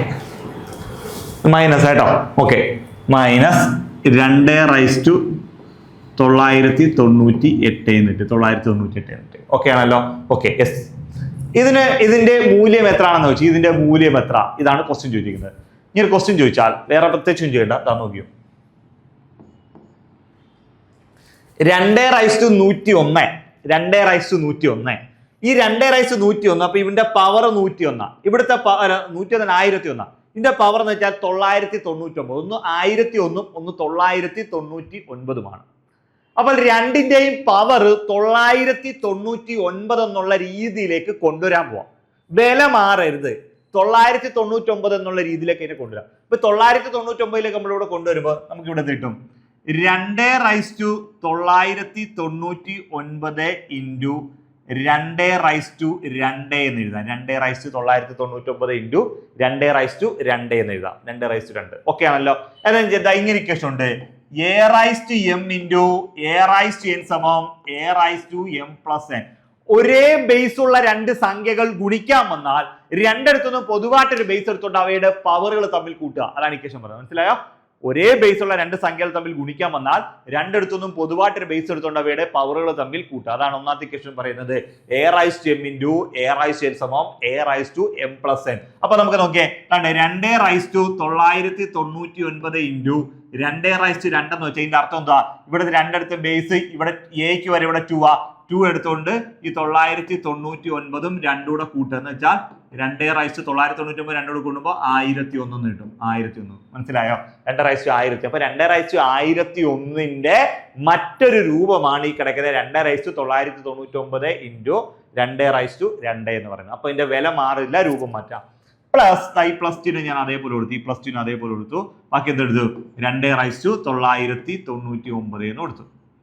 ബൈ ഇവിടെ അതേപോലെ എഴുതാം. ഇവിടുത്തെ പവർ എത്ര? 2/998 ആണ്. ഇവിടെ 2/1000. അപ്പൊ രണ്ടിടത്തും നമുക്ക് എന്ത് ചെയ്യാം? ഈ 1000 ആണെങ്കിൽ എഴുതാം 2/998 ഇൻറ്റു എന്തെഴുതാം? 2/2 എന്ന് എഴുതാം. 998 ഇൻറ്റു 2/2. 2/2 998 കൂടെ കൂട്ടുമ്പോഴാണ് നമുക്ക് എന്ത് കിട്ടുന്നത്? 2/998 2/2. ഇതേ ഇക്വേഷൻ കൂട്ടുമ്പോൾ 998 രണ്ടോട് കൂടുമ്പോൾ 1000 കിട്ടും. 1000ന് മറ്റൊരു രീതിയാണ് 998 ഇൻറ്റു 2 എന്ന്. 2/998 ഇൻറ്റു 2/2 എന്ന് പറഞ്ഞാൽ 1000 എന്നുള്ള ഉത്തരം കിട്ടും. മൈനസ് ഇവിടെ നിന്നുണ്ട് 2/998 എന്ന് കിട്ടി. 998. ഓക്കെ ആണല്ലോ. ഓക്കെ, ഇത്രയും കാര്യങ്ങൾ കിട്ടി. എന്നതിന് ശേഷം നിങ്ങൾ ഒരു കാര്യം മനസ്സിലാക്കുക. ഈ പ്ലസിന്റെ ഇപ്പുറത്തൊരു 2/999 ഉണ്ട്, പ്ലസിന് ഇപ്പുറത്തൊരു 2/999. സമത്തിന് പ്ലസിന് അപ്പുറത്തുനിന്ന് ഇപ്പുറത്തുനിന്നോ മൈനസിന് അപ്പുറത്തുനിന്നോ ഇപ്പുറത്തുനിന്നോ നമുക്ക് എന്ത് ചെയ്യാം? 992 അല്ലെങ്കിൽ ഏതെങ്കിലും ഒരു നമ്പർ മൈനസിന് അപ്പുറത്തുനിന്ന് ഇപ്പുറത്തുനിന്നോ പ്ലസിന് അപ്പുറത്തുനിന്ന് ഇപ്പുറത്തുനിന്നോ കോമൺ ആയിട്ട് വെളിയിൽ എടുക്കാൻ പറ്റും. കോമൺ ആയിട്ട്. അപ്പൊ ഇവിടെ ഒരു 2/999 ഉണ്ട്, ഇവിടെ 2/999 ഉണ്ട്. ഈ രണ്ടിടത്തുനിന്നും കോമൺ ആയിട്ട് നമ്മൾ എന്തെടുക്കാൻ പോവാം? 2/999 കോമൺ ആയിട്ട് വെളിയിൽ എടുക്കുക. എടുത്താൽ ഇവിടുന്ന് എടുത്തു. ഈ 2/999 കോമൺ ആയിട്ട് എടുത്താൽ അതിന്റെ കൂടെ എന്തെങ്കിലും ഗുണിച്ചിട്ടുണ്ടോ എന്ന് നിങ്ങൾ നോക്കണം. ഗുണിച്ചിട്ടുണ്ടോ എന്ന് വെച്ചാൽ എന്തുണ്ട്? ഒരു 2/2 ഗുണിച്ചിട്ടുണ്ട്. 2/2 ഗുണിച്ചിട്ടുണ്ട്. ആ 2/2 നമ്മൾ അതേപോലെ കൊടുക്കാം. എത്രയെങ്കിലും ഗുണിച്ചിട്ടുണ്ടെങ്കിൽ അത് അതേപോലെ കൊടുക്കുക. പ്ലസ് ഇവിടുന്ന് ഒരു 2/999 എടുത്തുകൊണ്ട് പോയിട്ടുണ്ട്. ഇപ്പുറത്ത് രണ്ടിനൂടെ കോമൺ ആയിട്ടാണ് ഇവിടെ കൊണ്ടുവന്നേക്കുന്നത്. അപ്പോൾ ഇവിടുന്ന് എടുത്തുകൊണ്ട് അവിടെ വല്ല ഉണ്ടോ നോക്കണം. ഒന്നും ഇല്ല എങ്കിൽ ഒന്നൊന്നും കൊടുത്തേക്കണം. ഇവിടെ പോയാൽ ഒന്നുമില്ല. ഇവിടെ പോയപ്പോൾ അതിന്റെ കൂടെ 2/2 ഗുണിച്ചിട്ടുണ്ടായിരുന്നു, അത് കൊടുത്തു, പ്ലസ് കൊടുത്തു. ഇവിടെ പോയാൽ ഒന്നുമില്ലെങ്കിൽ നമ്മൾ ഒന്നെണ്ണം കൊടുക്കും. ഓക്കെ ആണല്ലോ. യെസ്. ബൈ ഡിവൈഡഡ് ബൈ അതേ പരിപാടി ഇനി ഇവിടെയും ചെയ്യാം. 2/998 മൈനസിന് അപ്പുറത്ത് 2/998 ഉണ്ട്. ഞാൻ നേരത്തെ പറഞ്ഞു മൈനസിന് അപ്പുറത്തുനിന്ന് ഇപ്പുറത്തുനിന്നോ പ്ലസിന് അപ്പുറത്തുനിന്നോ ഇപ്പുറത്തുനിന്നോ നമുക്ക് എന്ത് ചെയ്യാം? കോമൺ ആയിട്ട് വെളിയിൽ എടുക്കാം. അപ്പൊ എന്താ? രണ്ടിടത്തുനിന്നും 2/998 കോമൺ ആയിട്ട് എടുത്താൽ ഇവിടെ പോയാൽ ഈ 2/998 പോയാൽ അതിലൂടെ എന്ത് ഗുണിച്ചിട്ടുണ്ട്? ഒരു 2/2 ഗുണിച്ചിട്ടുണ്ട്. 2/2 ഗുണിച്ചിട്ടുണ്ട്. 2/2. ഓക്കെ ആണല്ലോ. ഓക്കെ 101 അല്ലേ? ഓക്കെ 98 2. ഓക്കെ 2. ഓക്കെ 2/2 മൈനസ് എന്താണ്? ഇവിടെ പോയാൽ ഒന്നുമില്ലെങ്കിൽ ഒന്നൊന്നും കൊടുക്കാം. ഇവിടെ നിന്ന് എടുത്തുകൊണ്ട് പോയി കഴിഞ്ഞാൽ അവിടെ 2/2 ഉണ്ട്, അത് കൊടുത്തു. ഇവിടെ പോയ ഒന്നുമില്ലെങ്കിൽ ഒന്നൊന്നും കൊടുക്കാം. ഇനി ഓക്കെ, ഇനി ഇതെങ്ങനെ ചെയ്യുന്നത് വെച്ചാൽ 2/999 2/98 ഉണ്ട്. ഇവിടെ എത്ര ഉണ്ട്? 2/999 പ്രാവശ്യം 2/999 പ്രാവശ്യം ഉണ്ട്. ഇവിടെ താഴെ 2/998 പ്രാവശ്യം ഉണ്ട്. ഇവിടെ 99 പ്രാവശ്യം ഉണ്ട്, ഇവിടെ 98 പ്രാവശ്യം ഉണ്ട്. അപ്പോൾ നമ്മൾ എന്ത് ചെയ്യും? ഈ 2/999 998 എണ്ണോ നമ്മളത് വെട്ടിക്കളയും. മേളിൽ താഴെ. ഇപ്പൊ ഇങ്ങനെ വെട്ടുന്നത് 2ന്റെ സ്ക്വയർ അല്ല 2ന്റെ ക്യൂബ് മനസ്സിലാകാൻ വേണ്ടി 2/3 ഡിവൈഡഡ് ബൈ 2/2 എന്നാണല്ലോ. അപ്പൊ 2/3 വെച്ച് എങ്ങനെ എഴുതുന്നത്? ഒരു ഉദാഹരണം പറയാം. 2/3 വെച്ച് കഴിഞ്ഞാൽ 2 ഇൻറ്റു 2 ഇൻറ്റു 2. 2/2 എന്ന് വെച്ചാൽ എന്താ? 2 ഇൻറ്റു 2 ആണല്ലോ. നമുക്ക് എന്ത് ചെയ്യാം? ഒരെണ്ണം മേളിൽ നിന്ന് താഴെ നിന്ന് ഓരോന്ന് വെട്ടാം. ഇവിടുന്ന് ഓരോന്ന് വെട്ടാം. പിന്നെ ബാലൻസ് എത്ര എണ്ണം വരും? ഒരെണ്ണം ബാലൻസ് വരും. ഇത് നമുക്ക് എങ്ങനെ ചെയ്യാം? ഇവിടെ 2 എത്രണ്ണം ഉണ്ട്? 2 പ്രാവശ്യം. ഇവിടെ 2 എത്രണ്ണം ഉണ്ട്? 3 എണ്ണം ഉണ്ട്. ഈ 2 എണ്ണം വിട്ടാൽ 3 എണ്ണത്തിന് 2 എണ്ണം വെട്ടിയാൽ ബാലൻസ് ഒരെണ്ണം വരും. ഓക്കെ ആണല്ലോ. ഈ ലോജിക്ക് നമ്മൾ ഇവിടെയും ചെയ്യാൻ പോവാം. നോക്കിയേ, ഇവിടെ 999 2/999 ഉണ്ട്. ഇവിടെ 2/998 എണ്ണം ഉണ്ട്. അപ്പൊ 99 എണ്ണത്തിൽ നിന്ന് 999 എണ്ണത്തിൽ 998 എണ്ണം നമ്മളങ്ങ് വെട്ടിക്കളയും. മേളിലും താഴെ ഇങ്ങനെ വെട്ടിക്കളഞ്ഞാൽ പിന്നെ ബാലൻസ് എത്ര ഉണ്ട്? ഒരെണ്ണം വരും. ഒരെണ്ണം. അപ്പൊ ഇത് വെട്ടിപ്പോയല്ലോ. ഇത് വെട്ടിപ്പോയാൽ ഇവിടെ ബാലൻസ് വെട്ടിപ്പോയാൽ ബാലൻസ് എത്ര ഉണ്ട്? ഒരെണ്ണം ഉണ്ട്. അപ്പൊ എന്ത് എഴുതി? 2/1 എന്ന് എഴുതി. ഒരെണ്ണം ഉള്ളു. ഇൻറ്റു 2ന്റെ സ്ക്വയർ. 2ന്റെ സ്ക്വയർ എത്ര? 4 പ്ലസ് 1. 2ന്റെ സ്ക്വയർ എത്ര? 4 പ്ലസ് 1 ബൈ ഇവിടെ എത്ര കിട്ടി? 2ന്റെ സ്ക്വയർ എത്ര? 4 മൈനസ് 1. 4 മൈനസ് 1. ഓക്കെ ആണല്ലോ. യെസ്. അപ്പൊ 2/1 വെച്ചാൽ 2 ഇൻറ്റു 4 ഒന്നുകൂടെ കൂടുമ്പോൾ കിട്ടി 5 ബൈ 4ൽ നിന്ന് 2/1 വെച്ചാൽ 2 4 ഒന്നുകൂടെ കൂടുമ്പോൾ കിട്ടി 5 കൂട്ടിക്കഴിഞ്ഞാൽ പിന്നെ ബ്രാക്കറ്റിന്റെ ആവശ്യമില്ല. ബ്രാക്കറ്റ് പൊളിക്കുക. 2 ഇൻറ്റു 4 ഒന്നുകൂടെ കൂടുമ്പോൾ 5 കൂട്ടിക്കഴിഞ്ഞാൽ ബ്രാക്കറ്റ് വേണ്ട. ബ്രാക്കറ്റ് പൊളിക്കുക. ഇപ്പൊ 2/1 വെച്ചാൽ 2 എന്നാ. 2 പ്രാവശ്യം വെച്ചാൽ ഒരു 2 എഴുതി. ഇവിടെ 5 ബൈ ഇവിടെ 4ൽ നിന്ന് 1 കുറയ്ക്കുക. 4ൽ നിന്ന് 1 കുറയ്ക്കുമ്പോൾ കിട്ടി 3 എന്ന് കിട്ടും. നമുക്ക് എത്ര കിട്ടും? 2 ഗുണം 5 എന്ന് വെച്ചാൽ 2 ഗുണം 5 എന്ന് വെച്ചാൽ 10/3 എന്ന് കിട്ടും. 10/3 ആണ് ഇതിന്റെ ആൻസർ എന്ന് പറയുന്നത്. എത്രയാണ്? 10/3 ആണ് ഇതിന്റെ ആൻസർ. ഓപ്ഷനകത്ത് 10/3 ഇല്ല. പകരം എന്തോ ഇവയൊന്നുമല്ല എന്നൊരു ഓപ്ഷൻ കൊടുത്തിട്ടുണ്ട്. ഇവയൊന്നുമല്ലാണ് ആൻസർ. 10/3 അല്ലെങ്കിൽ 3 1/3. 10നെ 3 വെച്ചിരിക്കുമ്പോൾ 3 9 ശിഷ്ട 1 3 1/3 3 1/3 അല്ലെങ്കിൽ 10/3 ഇതാണ് നമ്മുടെ ആൻസർ എന്ന് പറയുന്നത്. അത് ഓപ്ഷനകത്തില്ല. അപ്പൊ ഇതിനകത്ത് ഡി ഓപ്ഷനകത്ത് ഇവയൊന്നുമല്ല എന്നൊരു ഓപ്ഷൻ കൊടുത്തിട്ടുണ്ട്. അതാണ് ആൻസർ എന്ന് പറയുന്നത്. ക്ലിയർ ആവുന്നുണ്ടോ? ഓക്കെ ആണോ? ഓക്കെ, നമുക്ക് നേരെ അടുത്തൊരു ക്വസ്റ്റ്യനിലേക്ക് പോവാം. അടുത്ത question okay. a raised to x is equal to b, b raised to y is equal to c, c raised to z is equal to a. ഇത് z ആണ്, x അല്ല z ആണ്. Okay wait.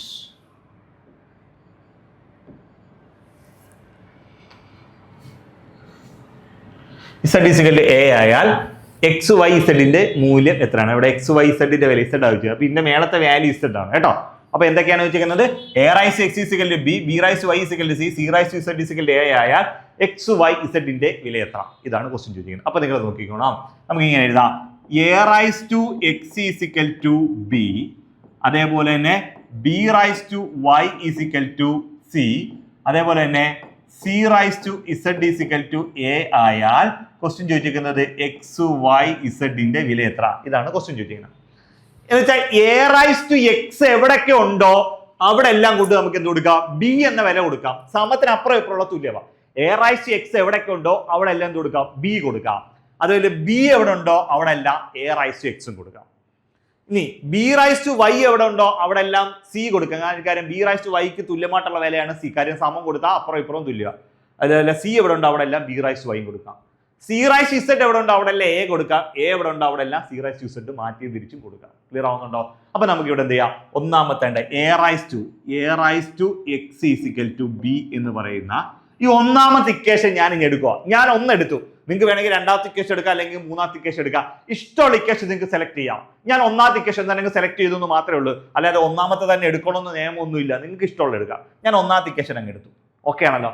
എന്നതിന് ശേഷം A rice to X is equal to B, ഈ എക്ക് തുല്യമായിട്ടുള്ള വിലയല്ലയോ C rise to Z?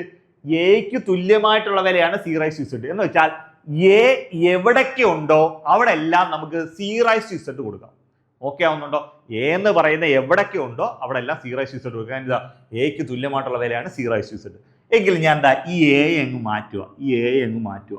A മാറ്റിയിട്ട് പകരം എക്ക് തുല്യമായിട്ടുള്ള വിലയായ സി റൈസ് ടു ഇസഡ് അങ്ങ് കൊടുത്തു. സി റൈസ് ടു ഇസഡ് കൊടുത്തു. എ മാത്രമേ മാറ്റാൻ പറ്റത്തുള്ളൂ. അതിന്റെ പവർ ആയിട്ട് ഒരു എക്സ് കിടപ്പുണ്ട്. അതിലൊന്നും ചെയ്യാൻ പറ്റത്തില്ല. എക്സ് അതേപോലെ തന്നെ ഇട്ടേക്കാം.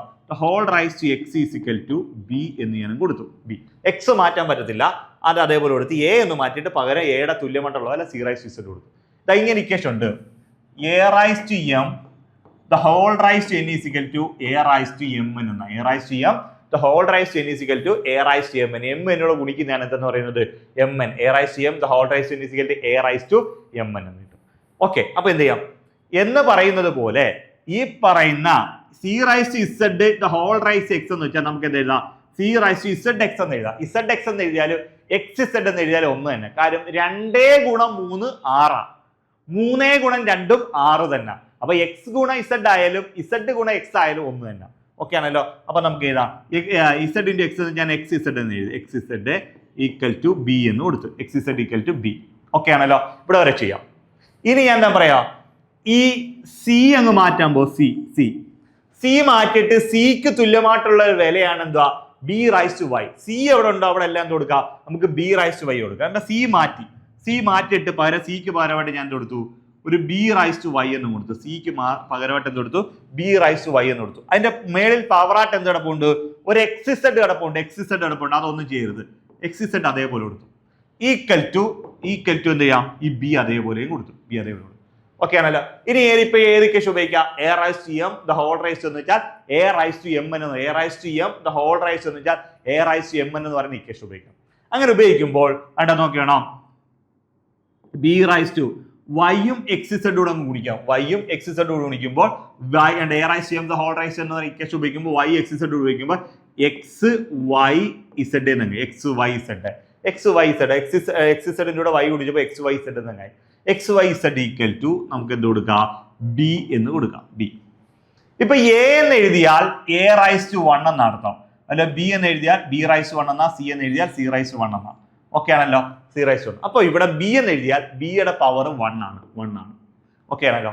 ഇനി ക്വസ്റ്റ്യൻ ചോദിച്ചിരിക്കുന്നത് എക്സ് വൈ ഇസഡിന്റെ വില എത്ര എന്നാണ് ചോദിക്കുന്നത്. എന്താണ് എക്സ് വൈ ഇസഡിന്റെ വില എത്ര എന്ന് ചോദിക്കുന്നത്. അപ്പൊ എന്താ, സമത്തിന് അപ്പുറവും ഇപ്പുറവും ഉള്ള സംഖ്യകളുടെ ബേസുകൾ തുല്യമായാൽ അവയുടെ പവറുകളും തുല്യമായിരിക്കും. സമത്തിന് അപ്പുറമുള്ള സംഖ്യകളുടെ ബേസുകൾ തുല്യമായാൽ അവയുടെ പവറുകളും തന്നെ ആയിരിക്കും തുല്യമായിരിക്കും. ഇവിടുത്തെ ബേസ് എത്ര, ബി. ഇവിടുത്തെ ബേസ് എത്ര, ബി. രണ്ടിടത്തും ബേസുകൾ തുല്യമായതുകൊണ്ട് മേളിൽ കിടക്കുന്ന താഴെയും അപ്പുറം ഇപ്പുറം ഒരേ സംഖ്യയാണെങ്കിൽ മേളത്തെ പവറുകൾ ഈക്വൽ. അപ്പൊ മേളിൽ കിടക്കുന്ന പവർ എന്താ, X Y Z equal to നമുക്ക് എന്ത് കൊടുക്കാം, 1 എന്ന് കൊടുക്കാം. എക്സ് വൈ ഇസഡിന്റെ വാല്യൂ എന്ന് പറയുന്നത് 1 എന്ന് കൊടുക്കാം. മനസ്സിലാവുന്നുണ്ടല്ലോ. X Y Z is equal to നമുക്ക് എന്തെടുക്കാം, 1 എന്ന് കൊടുത്തു. ഓക്കെ ആണല്ലോ. ഓക്കെ, ഇവിടെ ക്വസ്റ്റ്യൻ ചോദിച്ചിരിക്കുന്നത് എക്സ് വൈ സെഡിന്റെ വില എത്ര എന്നാണ് ചോദിച്ചിരിക്കുന്നത്. ബി ഓപ്ഷൻ ആണ്, 1 എന്നുള്ള ഉത്തരം കിട്ടും. ഇത്രയും കാര്യം മനസ്സിലാവുന്നുണ്ടല്ലോ. ഓക്കെ, അപ്പൊ നമുക്ക് എന്ത് ചെയ്യാം, ഈ പറയുന്നത് A rice to X is equal to B, B rice to Y is equal to C, C rise to Z is equal to A ആയാൽ എന്താണ് ഇതിന്റെ എക്സ് വൈ സെഡിന്റെ വില എത്ര എന്നാണ് ചോദിച്ചിരിക്കുന്നത്. ഓക്കെ, നമുക്ക് ഇതാണ് 1 ആണ് ഇതിന്റെ ആൻസർ എന്ന് പറയുന്നത്. ഓക്കെ ആണല്ലോ. ഓക്കെ, നമുക്ക് നേരെ അടുത്ത ക്വസ്റ്റ്യനിലേക്ക് പോകാം. അടുത്ത ക്വസ്റ്റ്യൻ നിങ്ങളൊന്ന് നോക്കിയേ. ഒരു ട്രെയിൻ മണിക്കൂറിൽ 90 കിലോമീറ്റർ വേഗതയിൽ ഓടുന്നു. 150 മീറ്റർ നീളമുള്ള ഒരു പാലം 15 സെക്കൻഡിനുള്ളിൽ കടന്നു പോകുന്നു. അപ്പോൾ ട്രെയിനിന്റെ നീളം എത്ര മീറ്റർ? ഇതാണ് ക്വസ്റ്റ്യൻ ചോദിക്കുന്നത്. സിമ്പിൾ ആയിട്ടുള്ള ഒരു ക്വസ്റ്റ്യനാണ്. നോക്കിയേ, ഒരു ട്രെയിൻ മണിക്കൂറിൽ 90 കിലോമീറ്റർ വേഗതയിൽ ഓടുന്നു. അപ്പൊ ട്രെയിനിന്റെ വേഗത പറയുന്നുണ്ട് 90 km/h ആണെന്ന് പറയുന്നുണ്ട്. ഓക്കെ, ഇത് 150 മീറ്റർ നീളമുള്ള ഒരു പാലം കടന്നു പോകാൻ, 150 മീറ്റർ നീളമുള്ള ഒരു പാലം കിടക്കാൻ അത് 15 സെക്കൻഡ് ആണ് എടുക്കുന്നത്. 15 സെക്കൻഡ്. ഓക്കെ ആണല്ലോ. ഓക്കെ, എങ്കിൽ ട്രെയിനിന്റെ നീളം എത്രയാണെന്നാണ് ചോദിച്ചിരിക്കുന്നത്. അപ്പൊ നമുക്കൊരു കാര്യം, ഇതിന്റെ സ്പീഡ് പറയുന്നുണ്ട്. എത്ര സ്പീഡ് എന്ന് പറഞ്ഞാൽ 90 km/h എന്ന് പറയുന്നുണ്ട്. 90 km/h. 90 km/h വേഗതയിൽ ഓടുന്ന ഒരു ട്രെയിനിന് എത്രയാണ്, ഒരു പാലം 150 മീറ്റർ നീളമുള്ള ഒരു പാലം കിടക്കാൻ 15 സെക്കൻഡ് എടുക്കുന്നു എന്ന് പറഞ്ഞു. അപ്പൊ ടൈം പറയുന്നുണ്ട് 15 സെക്കൻഡ്. അപ്പൊ ടൈം എന്ന് പറയുന്നത് 15 സെക്കൻഡ്. അത് ടൈം എന്ന് പറയുന്നത് 15 സെക്കൻഡ് ആണ്. ഈ സെക്കൻഡും km/h തമ്മിൽ ചേരത്തില്ല. ചേരത്തില്ല. അപ്പൊ എന്താണ്, ഈ സെക്കൻഡിലേക്ക്, ഇത് സെക്കൻഡ് ആയതുകൊണ്ട് ഈ km/h നമ്മൾ മീറ്റർ/സെക്കൻഡിലേക്ക് അങ്ങ് മാറ്റിയേക്കണം. മനസ്സിലാവുന്നുണ്ടോ? km/h എങ്ങോട്ട് മാറ്റണം, മീറ്റർ/സെക്കൻഡിലേക്ക് മാറ്റണം. അപ്പൊ km/h നമ്മൾ മീറ്റർ/സെക്കൻഡിലേക്ക് മാറ്റാൻ സ്പീഡ്, km/h മീറ്റർ/സെക്കൻഡിലേക്ക് മാറ്റാൻ 90 × 5/18 km/h മീറ്റർ/സെക്കൻഡിലേക്ക് മാറ്റാൻ 5/18 കൊണ്ട് അങ്ങ് ഇൻഡ് ചെയ്താൽ 5/18 കൊണ്ട് ഇൻഡ് ചെയ്താൽ മനസ്സിലായല്ലോ. km/h മീറ്റർ/സെക്കൻഡ് ആക്കാൻ എന്ത് ചെയ്താൽ മതി, 5/18 കൊണ്ട് ഇൻഡ് ചെയ്താൽ. അപ്പൊ ഇവിടെ വെട്ട ഒരു 18 5 18 90 5 25 25 മീറ്റർ/സെക്കൻഡ് എന്ന് കിട്ടി. 25 എന്നിട്ട് മീറ്റർ/സെക്കൻഡ്. അപ്പൊ km/h അങ്ങോട്ട് മാറ്റി മീറ്റർ/സെക്കൻഡിലേക്ക് മാറ്റാൻ അതിന്റെ സ്പീഡ് എന്ന് പറയുന്നത്, അതിന്റെ വേഗത എന്ന് പറയുന്നത് 25 മീറ്റർ/സെക്കൻഡ് എന്ന് വെച്ചാൽ ഒരു മണിക്കൂറിൽ 90 കിലോമീറ്റർ സഞ്ചരിക്കുന്ന ഒരു വാഹനം ഒരു സെക്കൻഡിൽ, ഒരു മണിക്കൂറിൽ 90 കിലോമീറ്റർ സഞ്ചരിക്കുന്ന വാഹനം 1 സെക്കൻഡിൽ 25 മീറ്റർ സഞ്ചരിക്കുക, അല്ലെങ്കിൽ 1 മണിക്കൂർ 90 കിലോമീറ്റർ സഞ്ചരിക്കുന്ന ട്രെയിൻ 1 സെക്കൻഡിൽ 25 മീറ്റർ സഞ്ചരിക്കുന്നു കിട്ടി. ഓക്കെ ആണല്ലോ. അപ്പൊ സ്പീഡും കിട്ടി, ടൈമും കിട്ടി. എങ്കിൽ നമുക്ക് ഡിസ്റ്റൻസ് ഒന്ന് കണ്ടുപിടിക്കാം. ഡിസ്റ്റൻസ് കണ്ടുപിടിക്കാൻ ടൈം ഇൻറ്റു സ്പീഡ് ആണ്. ഡിസ്റ്റൻസ് കണ്ടുപിടിക്കാൻ എന്താണ്? Time into speed. ഓക്കെ ആണല്ലോ. ഇവിടുത്തെ ടൈം എത്ര? ടൈം എന്ന് പറയുന്നത് എത്ര? 15 സെക്കൻഡ്സ്. 15 സെക്കൻഡ്സ് ഇൻറ്റു സ്പീഡ് എന്ന് പറഞ്ഞാൽ എത്ര? 25 മീറ്റർ പെർ സെക്കൻഡ് എന്ന് കിട്ടും. 25 മീറ്റർ പെർ സെക്കൻഡ് എന്ന് കിട്ടും. എന്ത് ചെയ്യാം? ഈ സെക്കൻഡും അങ്ങ് വെട്ടിപ്പോ. സെക്കൻഡോടെ വെട്ടിപ്പോ. 15 ഗുണം 25. 25 ഗുണം 10 എന്ന് വെച്ചാൽ 250, 5 എന്ന് വെച്ചാൽ 125, 250 125 കൂടെ കൂട്ടുക. 250 125 കൂടുമ്പോൾ 375 എന്ന് കിട്ടും. അപ്പോൾ ഇവിടുത്തെ ഡിസ്റ്റൻസ് എന്ന് പറയുന്നത് 375 മീറ്റർ എന്ന് കിട്ടും. എന്നിട്ട് 375 മീറ്റർ എന്നുള്ള ഉത്തരം കിട്ടും. അത് ഗുണിക്കുമ്പോൾ 375 മീറ്റർ എന്ന് കിട്ടും. ഓക്കെ ആണല്ലോ. 375 മീറ്റർ.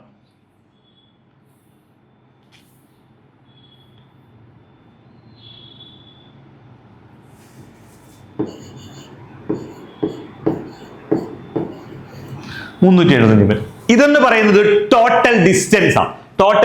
ക്വസ്റ്റ്യൻ ചോദിച്ചിരിക്കുന്നത് എന്താണ്? ഇവിടുത്തെ ക്വസ്റ്റ്യൻ ചോദിച്ചിരിക്കുന്നത് എന്തെങ്കിലും ട്രെയിനിന്റെ നീളം എത്രയാണെന്ന് വെച്ചാൽ, ഒരു ട്രെയിൻ ഒരാളിനെയോ ഒരു പോസ്റ്റിനെയോ ഒരു മരത്തെ മറികടക്കണമെങ്കിൽ, ഒരു ട്രെയിൻ ഒരാളിനെയോ ഒരു പോസ്റ്റിനെയോ ഒരു മരത്തെ മറികടക്കണമെങ്കിൽ, ട്രെയിൻ ഒരാളിനെയോ പോസ്റ്റിനെയോ മരത്തെ മറികടക്കണമെങ്കിൽ ട്രെയിനിന്റെ നീളം മാത്രം ഓടിയാൽ മതി. അപ്പോൾ ട്രെയിനിന്റെ നീളമായിരിക്കും അവിടെ ഡിസ്റ്റൻസ് ആയിട്ട് എടുക്കുക. ആള്, പോസ്റ്റും, മരം മറികടക്കുന്ന വെച്ചാൽ ട്രെയിനിന്റെ നീളമായിരിക്കും നമ്മൾ ഡിസ്റ്റൻസ് ആയിട്ട് എടുക്കുന്നത്. ഒരു ട്രെയിൻ ഒരു പാലത്തെയോ ഒരു പ്ലാറ്റ്ഫോമിനെയോ വേറൊരു ട്രെയിനെയോ ഒരു തുരങ്കത്തെ മറികടക്കുന്നു. ട്രെയിൻ ഒരു പാലത്തെയോ ഒരു പ്ലാറ്റ്ഫോമിനെയോ വേറൊരു ട്രെയിനെയോ ഒരു തുരങ്കത്തെ മറികടക്കുന്നു വെച്ചാൽ രണ്ട് നീളവും കൂടെ കൂട്ടിയിട്ട് നമ്മൾ ഡിസ്റ്റൻസ് ആയിട്ട് എടുക്കുന്നത്. ക്ലിയർ ആവുന്നുണ്ടോ?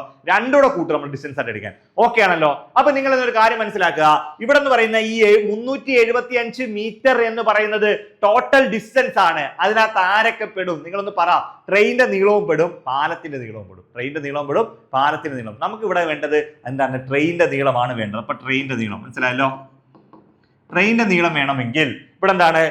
ട്രെയിനിന്റെ നീളവും പാലത്തിന്റെ നീളവും കൂട്ടുന്നില്ലൂടോ 375 മീറ്റർ എന്ന് പറയുന്നത്. ഇതിൽ ഓൾറെഡി ക്വസ്റ്റ്യനകത്ത് ട്രെയിനിന്റെ നീളം പറയുന്നുണ്ട്, പാലത്തിന്റെ നീളം പറയുന്നുണ്ട്.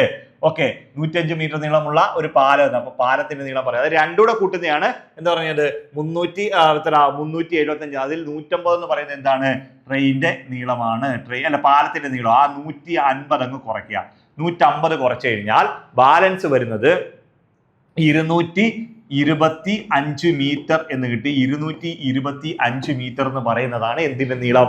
പാലത്തിന്റെ നീളം എന്ന് പറയുന്നത് 225 മീറ്ററാ. പാലത്തിന്റെ അല്ല, ട്രെയിനിന്റെ നീളം എന്ന് പറയുന്നത്. ഓൾറെഡി പാലത്തിന്റെ നിങ്ങൾ ഇനി നോക്കിയേ, ഒരു ട്രെയിൻ, പാലം, പ്ലാറ്റ്ഫോം, വേറെ ട്രെയിനെ മറികടക്കുന്ന രണ്ട് നീളോടെ കൂട്ടുന്നതാണ് ഡിസ്റ്റൻസ്.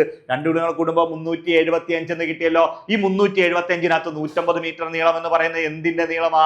പാലത്തിന്റെ നീളമാ. അപ്പൊ 375 നിന്ന് 150 അങ്ങ് കുറയ്ക്കുമ്പോൾ 225 കിട്ടും. ഓക്കെ, 225 എന്ന് പറയുന്നത് എന്തിന്റെ നീളം ആണ്? ട്രെയിനിന്റെ നീളമാണ്. അപ്പൊ ട്രെയിനിന്റെ നീളം എന്ന് വെച്ചാൽ 225 മീറ്റർ എന്നുള്ള ഉത്തരം കിട്ടി. ഇത്ര വരെ ഓക്കെ ആണല്ലോ. Okay, yes. നേരെ നമുക്ക് അടുത്ത ക്വസ്റ്റ്യനിലേക്ക് പോകും.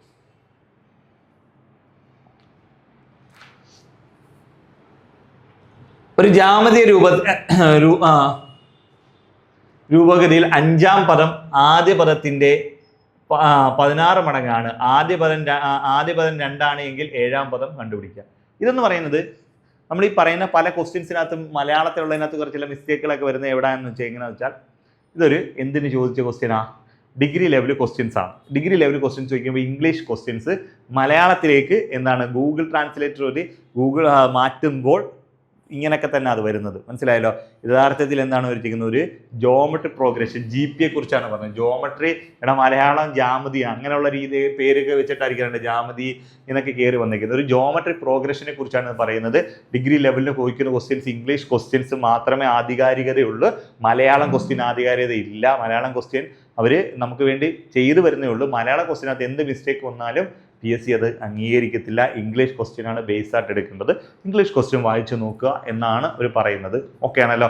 അപ്പോൾ നമുക്ക് ഇതിനകത്തൊന്നും പറയാൻ പറ്റത്തില്ല. അവർ ഗൂഗിൾ ട്രാൻസ്ലേറ്ററാണ് ട്രാൻസ്ഫർ ചെയ്തേക്കൊണ്ട് ചില മിസ്റ്റേക്കുകൾ ഇങ്ങനെയാണ് ഇത് വരുന്നത്. അപ്പോൾ നാളെ ഇങ്ങനെ പരീക്ഷ ക്വസ്റ്റ്യൻ ചോദിച്ചാൽ ചിലപ്പോൾ ഇതേപോലെ തന്നെ വരത്തുള്ളൂ. അതുകൊണ്ടാണ് ഞാൻ അങ്ങനെ തന്നെ ക്വസ്റ്റ്യൻ ഇട്ടത്. ഓക്കെ, നമുക്ക് നേരെ ക്വസ്റ്റ്യനിലേക്ക് പോകാം.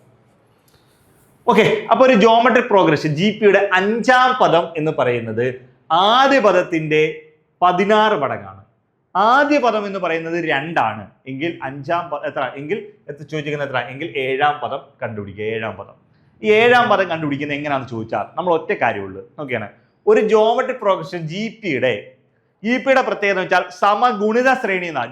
സമഗുണിത ശ്രേണി ഒരു പദത്തിൽ നിന്ന് തുടങ്ങി ഒരേ പദങ്ങൾ തന്നെ ഗുണിച്ചു ഒരു നിശ്ചിത പദങ്ങൾ ഗുണിച്ചു പോകുന്ന ശ്രേണിയെ നമ്മൾ വിളിക്കുന്നവരാണ് സമഗുണിത ശ്രേണി അല്ലെങ്കിൽ ജോമെട്രിക് പ്രോഗ്രഷൻ GP എന്നാണ് പറയുന്നത്. ക്ലിയർ ആവുന്നുണ്ടല്ലോ? ഓക്കെ, അപ്പൊ അതിന്റെ n-ാം പദം കണ്ടുപിടിക്കാനുള്ള ഇക്വേഷൻ ഇതാണ്. ജോമെട്രിക് പ്രോഗ്രഷന്റെ n-ാം പദം കണ്ടുപിടിക്കാനുള്ള ഇക്വേഷൻ എന്ന് പറഞ്ഞാൽ n-ാം പദം എന്ന് പറയുന്നത്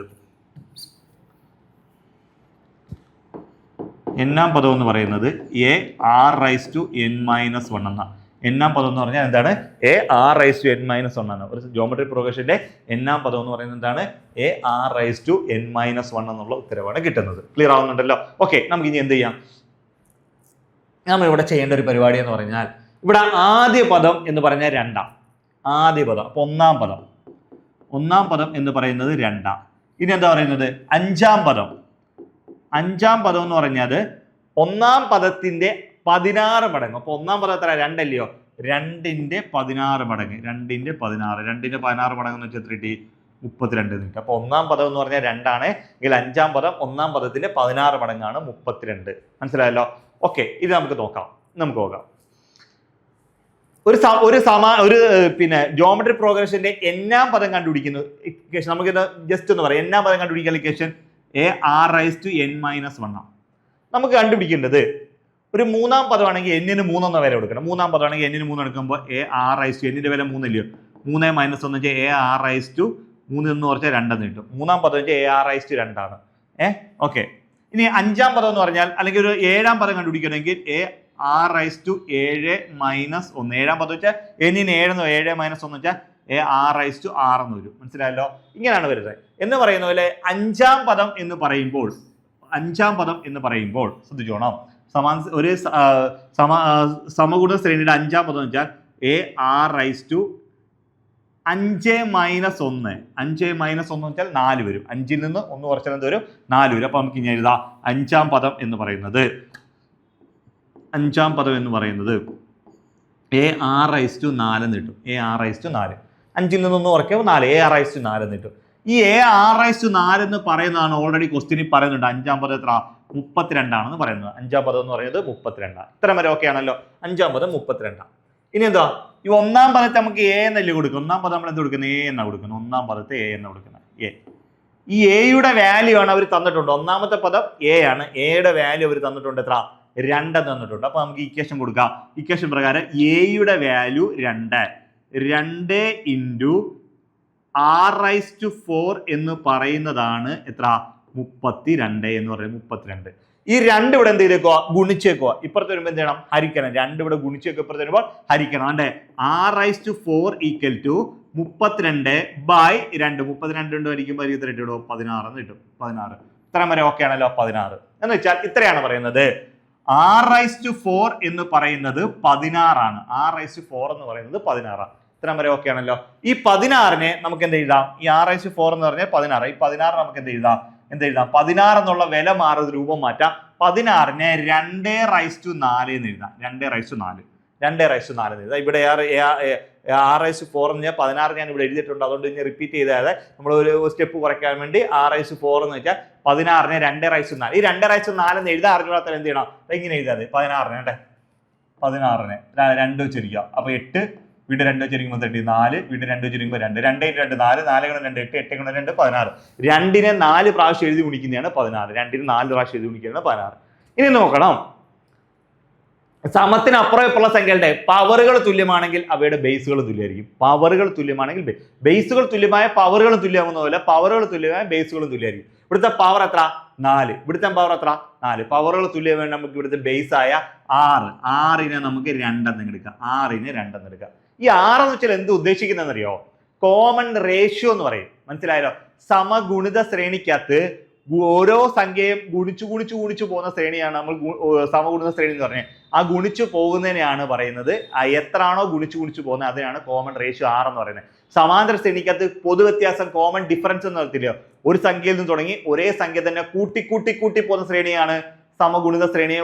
ഒരേ സംഖ്യയിൽ തുടങ്ങി ഒരേ സംഖ്യ തന്നെ കൂട്ടി പോകുന്ന ശ്രേണിയാണ് നമ്മൾ വിളിക്കുന്നത് സമാന്തര ശ്രേണി എന്ന് പറയുന്നത്. സമാന്തര ശ്രേണി അത് നമ്മൾ കോമൺ ഡിഫറൻസ് അല്ലെങ്കിൽ പൊതു വ്യത്യാസം എന്ന് പറയും. ഇവിടെ അതിന് പകരം ഇവിടെ ഗുണിച്ചായിരിക്കും പോകുന്നത്, അതിനെ കോമൺ റേഷ്യോ എന്നാണ് പറയുന്നത്, പൊതുഗുണിതം എന്നൊക്കെയാണ് മലയാളത്തിൽ പറയുന്നത്. അതിനാണ് 6 എന്ന ലെറ്റർ ഉപയോഗിക്കുന്നത്. അപ്പൊ ഇവിടെ എത്ര വെച്ച് ഗുണിച്ചു പോകുന്നത്? 2 വീതം ഗുണിച്ചാണ് പോകുന്നത്. അപ്പൊ 6ന്റെ വാല്യൂ 2 എന്ന് കിട്ടി.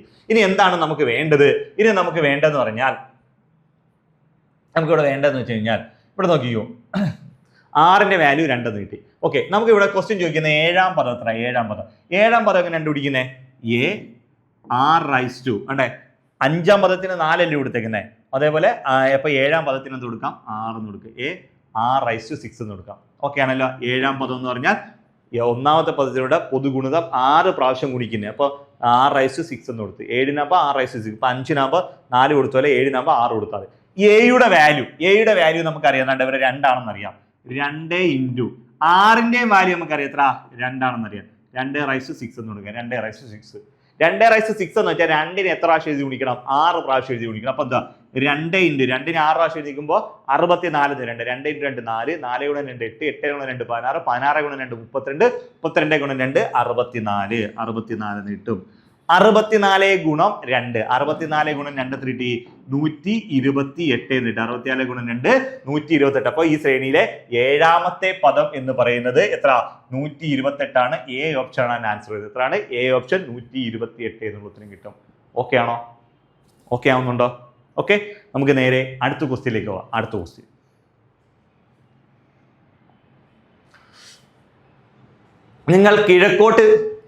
നിങ്ങൾ കിഴക്കോട്ട് തിരിഞ്ഞ്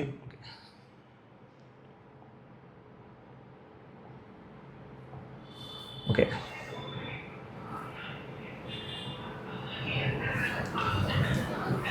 ഓക്കെ നിങ്ങൾ കിഴക്കോട്ട് തിരിഞ്ഞ് 270 ഡിഗ്രി എതിർ ഘടികാര ദിശയിൽ തിരിയുകയാണ് എങ്കിൽ നിങ്ങൾ ഇപ്പോൾ ഏത് ദിശയിലേക്കാണ് അഭിമുഖീകരിക്കുന്നത്? ഇതാണ് ക്വസ്റ്റ്യൻ ചോദിച്ചത്. ഇങ്ങനെ ക്വസ്റ്റ്യൻ ചോദിച്ചാൽ വേറെ പ്രത്യേകിച്ചും ചെയ്യേണ്ട ഒരു കാര്യമുള്ളൂ. ഒരാളിപ്പം നോക്കിയാൽ ഇങ്ങനെ നിൽക്കുമോ?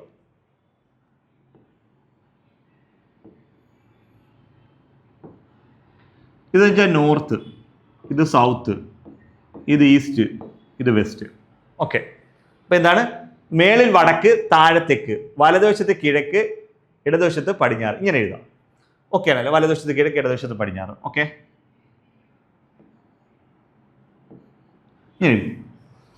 ഒരു കിഴക്കിന് ഒരു വടക്കിനും ഇടയ്ക്കുള്ള ഡിഗ്രി 90 ഡിഗ്രിയാണ്.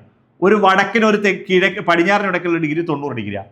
ഒരു പടിഞ്ഞാറിന് ഒരു തെക്കിനും ഇടയ്ക്കുള്ള ഡിഗ്രി 90. ഒരു തെക്കിനും ഒരു കിഴക്കിനും ഇടയ്ക്കുള്ള ഡിഗ്രി 90. 90 90 90 90 90 90 180 90 90 180 180 180 കൂടുമ്പോൾ 360. ഒരു വൃത്തത്തിന്റെ മൊത്തം ഡിഗ്രി എന്ന് പറഞ്ഞാൽ 360 ആണ്. ഇങ്ങനെ നിൽക്കുന്ന ഒരാൾ എന്ത് ചെയ്യും? നമുക്ക് അയാൾ ചെയ്യുന്ന പരിപാടി എന്ന് വെച്ച് കഴിഞ്ഞാല് കിഴക്കോട്ട് നോക്കി തിരിഞ്ഞിരിക്കുന്ന ഒരാൾ 270 ഡിഗ്രി എതിർ ഘടികാര ദിശയിൽ എന്ന് വെച്ചാൽ ആന്റി ക്ലോക്ക് വൈസ് ഡയറക്ഷനിൽ അയാൾ തിരിഞ്ഞു എന്നാണ്. എന്നുവെച്ചാൽ ഒരു ക്ലോക്കിലെ സൂചി ഇങ്ങനെ തിരി. ഇതാണ് ക്ലോക്ക് വൈസ് ഡയറക്ഷൻ. ക്ലോക്കിലെ സൂചി തിരിയുന്ന ഡയറക്ഷൻ ഇതാണ് ക്ലോക്ക് വൈസ് ഡയറക്ഷൻ.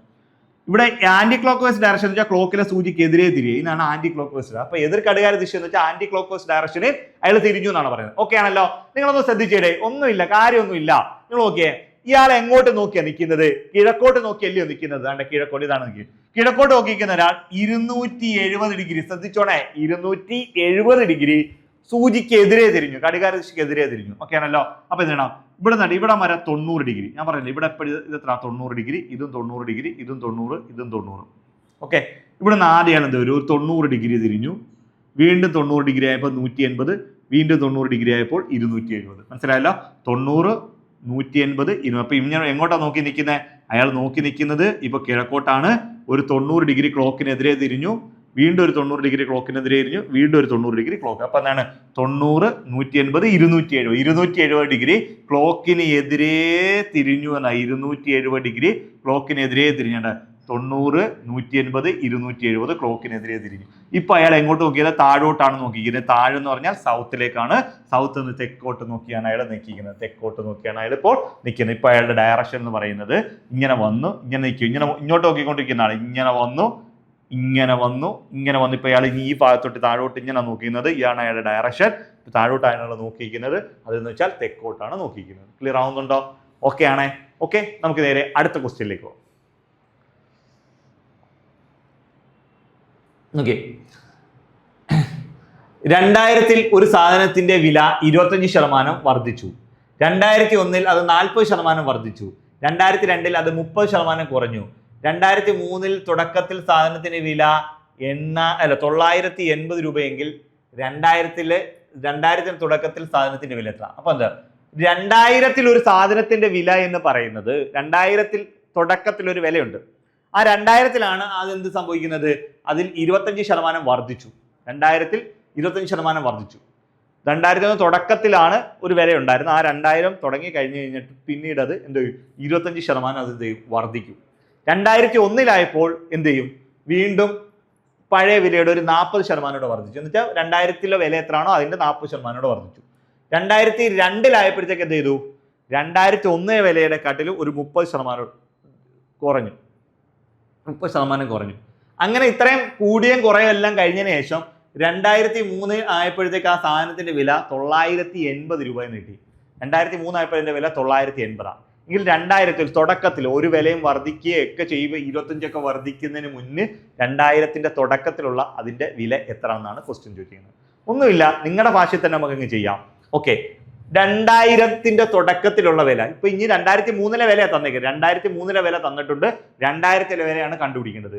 അപ്പൊ നിങ്ങൾ എന്താ 2000 വിലയെ നിങ്ങൾ എക്സ് എന്ന് എടുക്കണേ? ഒന്നുമില്ല, സിമ്പിൾ ആണ്, നമുക്ക് പെട്ടെന്ന് ചെയ്യാൻ പറ്റും ആൻസർ. 2000 വില നിങ്ങൾ എക്സ് എന്ന് എടുക്ക്. 2000 ഈ സാധനത്തിന്റെ വില എക്സ് എന്ന് എടുക്കുക. ഇനി ഈ എക്സ് എന്ന് പറയുന്നത് തുടക്കത്തിലുള്ള വിലയാണ്. നിങ്ങൾക്ക് അറിയാമല്ലോ, ഞാൻ നേരത്തെ പറഞ്ഞിട്ടുണ്ട്. യഥാർത്ഥ വില എപ്പോഴും എത്ര ശതമാനോ? 100%. 100% വില. ഓക്കെ ആണല്ലോ. അത് 10% വർദ്ധിച്ചാൽ എന്താവും? 110%. 20% വർദ്ധിച്ചാൽ അത് 120%. 30% വർദ്ധിച്ചാൽ അത് 130%. 10% കുറഞ്ഞാൽ 90, 20% കുറഞ്ഞാൽ 80, 30% കുറഞ്ഞാൽ 70. ഇങ്ങനെ എഴുതാം. അപ്പൊ 2000 അതിന്റെ വില എക്സ് ആണ്. ഇത് 100% വിലയാണ്. അതെന്ത്? 2000 തുടക്കത്തിലാണ് എക്സ് ആയിരുന്നത്. പക്ഷെ 2000 അവർ എന്ത് സംഭവിക്കുന്നുണ്ട്? ഒരു 25% വർദ്ധിക്കുക ചെയ്യുന്നത്. അപ്പൊ എന്താണ്? എക്സിന്റെ 25% വർദ്ധിച്ചു എന്ന് വെച്ചാൽ 125%. 25% വർദ്ധിച്ചപ്പോൾ 125%. ഓക്കെ ആണല്ലോ. പിന്നെന്ത്? 2001 അത് വീണ്ടും 40% വർദ്ധിച്ചു. 40% വർദ്ധിച്ചു എന്ന് വെച്ചാൽ എത്രയായി? 140%. 40% വർദ്ധിച്ചപ്പോൾ എത്രയായി? 100%. അപ്പൊ എക്സ് ആയിരുന്നു അതിന്റെ വില. അത് 25% വർദ്ധിച്ചപ്പോൾ അത് 120%. പിന്നീട് എന്തോ ഒരു 40% വർദ്ധിച്ചപ്പോൾ 140%. പിന്നെ 2003 ആയപ്പോൾ എന്ത് ചെയ്ത്? ഒരു 30% അതിന്റെ വില കുറയുക ചെയ്തത്. 30% വില കുറഞ്ഞു. 30% വില കുറഞ്ഞു എന്ന് വെച്ചാൽ അതിന്റെ 70%. 70%. ഇങ്ങനെ 25 വർദ്ധിച്ചു, 40 വർദ്ധിച്ചു, 30 കുറഞ്ഞ് അങ്ങനെ കൂടിയും കുറയും എല്ലാം ചെയ്ത് കഴിഞ്ഞപ്പോൾ അതിന്റെ വില അതിപ്പോ എത്രയായി മാറി എന്ന് ചോദിച്ചാൽ അതാണ് ഇപ്പൊ തന്നേക്കുന്ന വില എന്ന് പറഞ്ഞാൽ 2003 ആയപ്പോൾ 980 രൂപയായി. 980 രൂപയായി. ഓക്കെ ആണല്ലോ. നമുക്ക് എന്ത് ചെയ്യാം? ഈ എക്സ് ആണ് കണ്ടുപിടിക്കേണ്ടത്. അപ്പൊ കണ്ടുപിടിക്കേണ്ട എക്സ് ഒഴിച്ച് ബാക്കി എല്ലാം നമ്മളങ്ങ് സമത്തിനപ്പുറം കൊണ്ടുപോകാൻ പോവാം. എങ്ങനെ കൊണ്ടുപോകുന്ന വെച്ചാൽ നമുക്ക് എല്ലാത്തിനും അങ്ങ് തിരിച്ച് അങ്ങോട്ടും കൊണ്ടുപോകാം. അപ്പൊ കണ്ടുപിടിക്കേണ്ട എക്സ് അത് മാത്രം നമ്മൾ ഇവിടെ നിലനിർത്തും. ബാക്കിയുള്ളതിനെല്ലാം അങ്ങ് സമത്തിനപ്പുറം കൊണ്ടുപോകും. ആദ്യം നമ്മൾ എന്ത് ചെയ്യണോ? സമത്തിനപ്പുറമുള്ള 980 അങ്ങോട്ട് എഴുതാം. എന്നിട്ട് ഈ ഓരോന്നിനും അപ്പുറം കൊണ്ടുപോകാം. എങ്ങനെ കൊണ്ടുപോകും? സമത്തിന് ഇപ്പുറത്തെ സംഖ്യ ഹരിച്ചേക്കൊന്നെ സമത്തിനപ്പുറം മുമ്പ് ഗുണിക്കണം. ഗുണിച്ചേക്കൊന്നെ ഹരിക്കണം.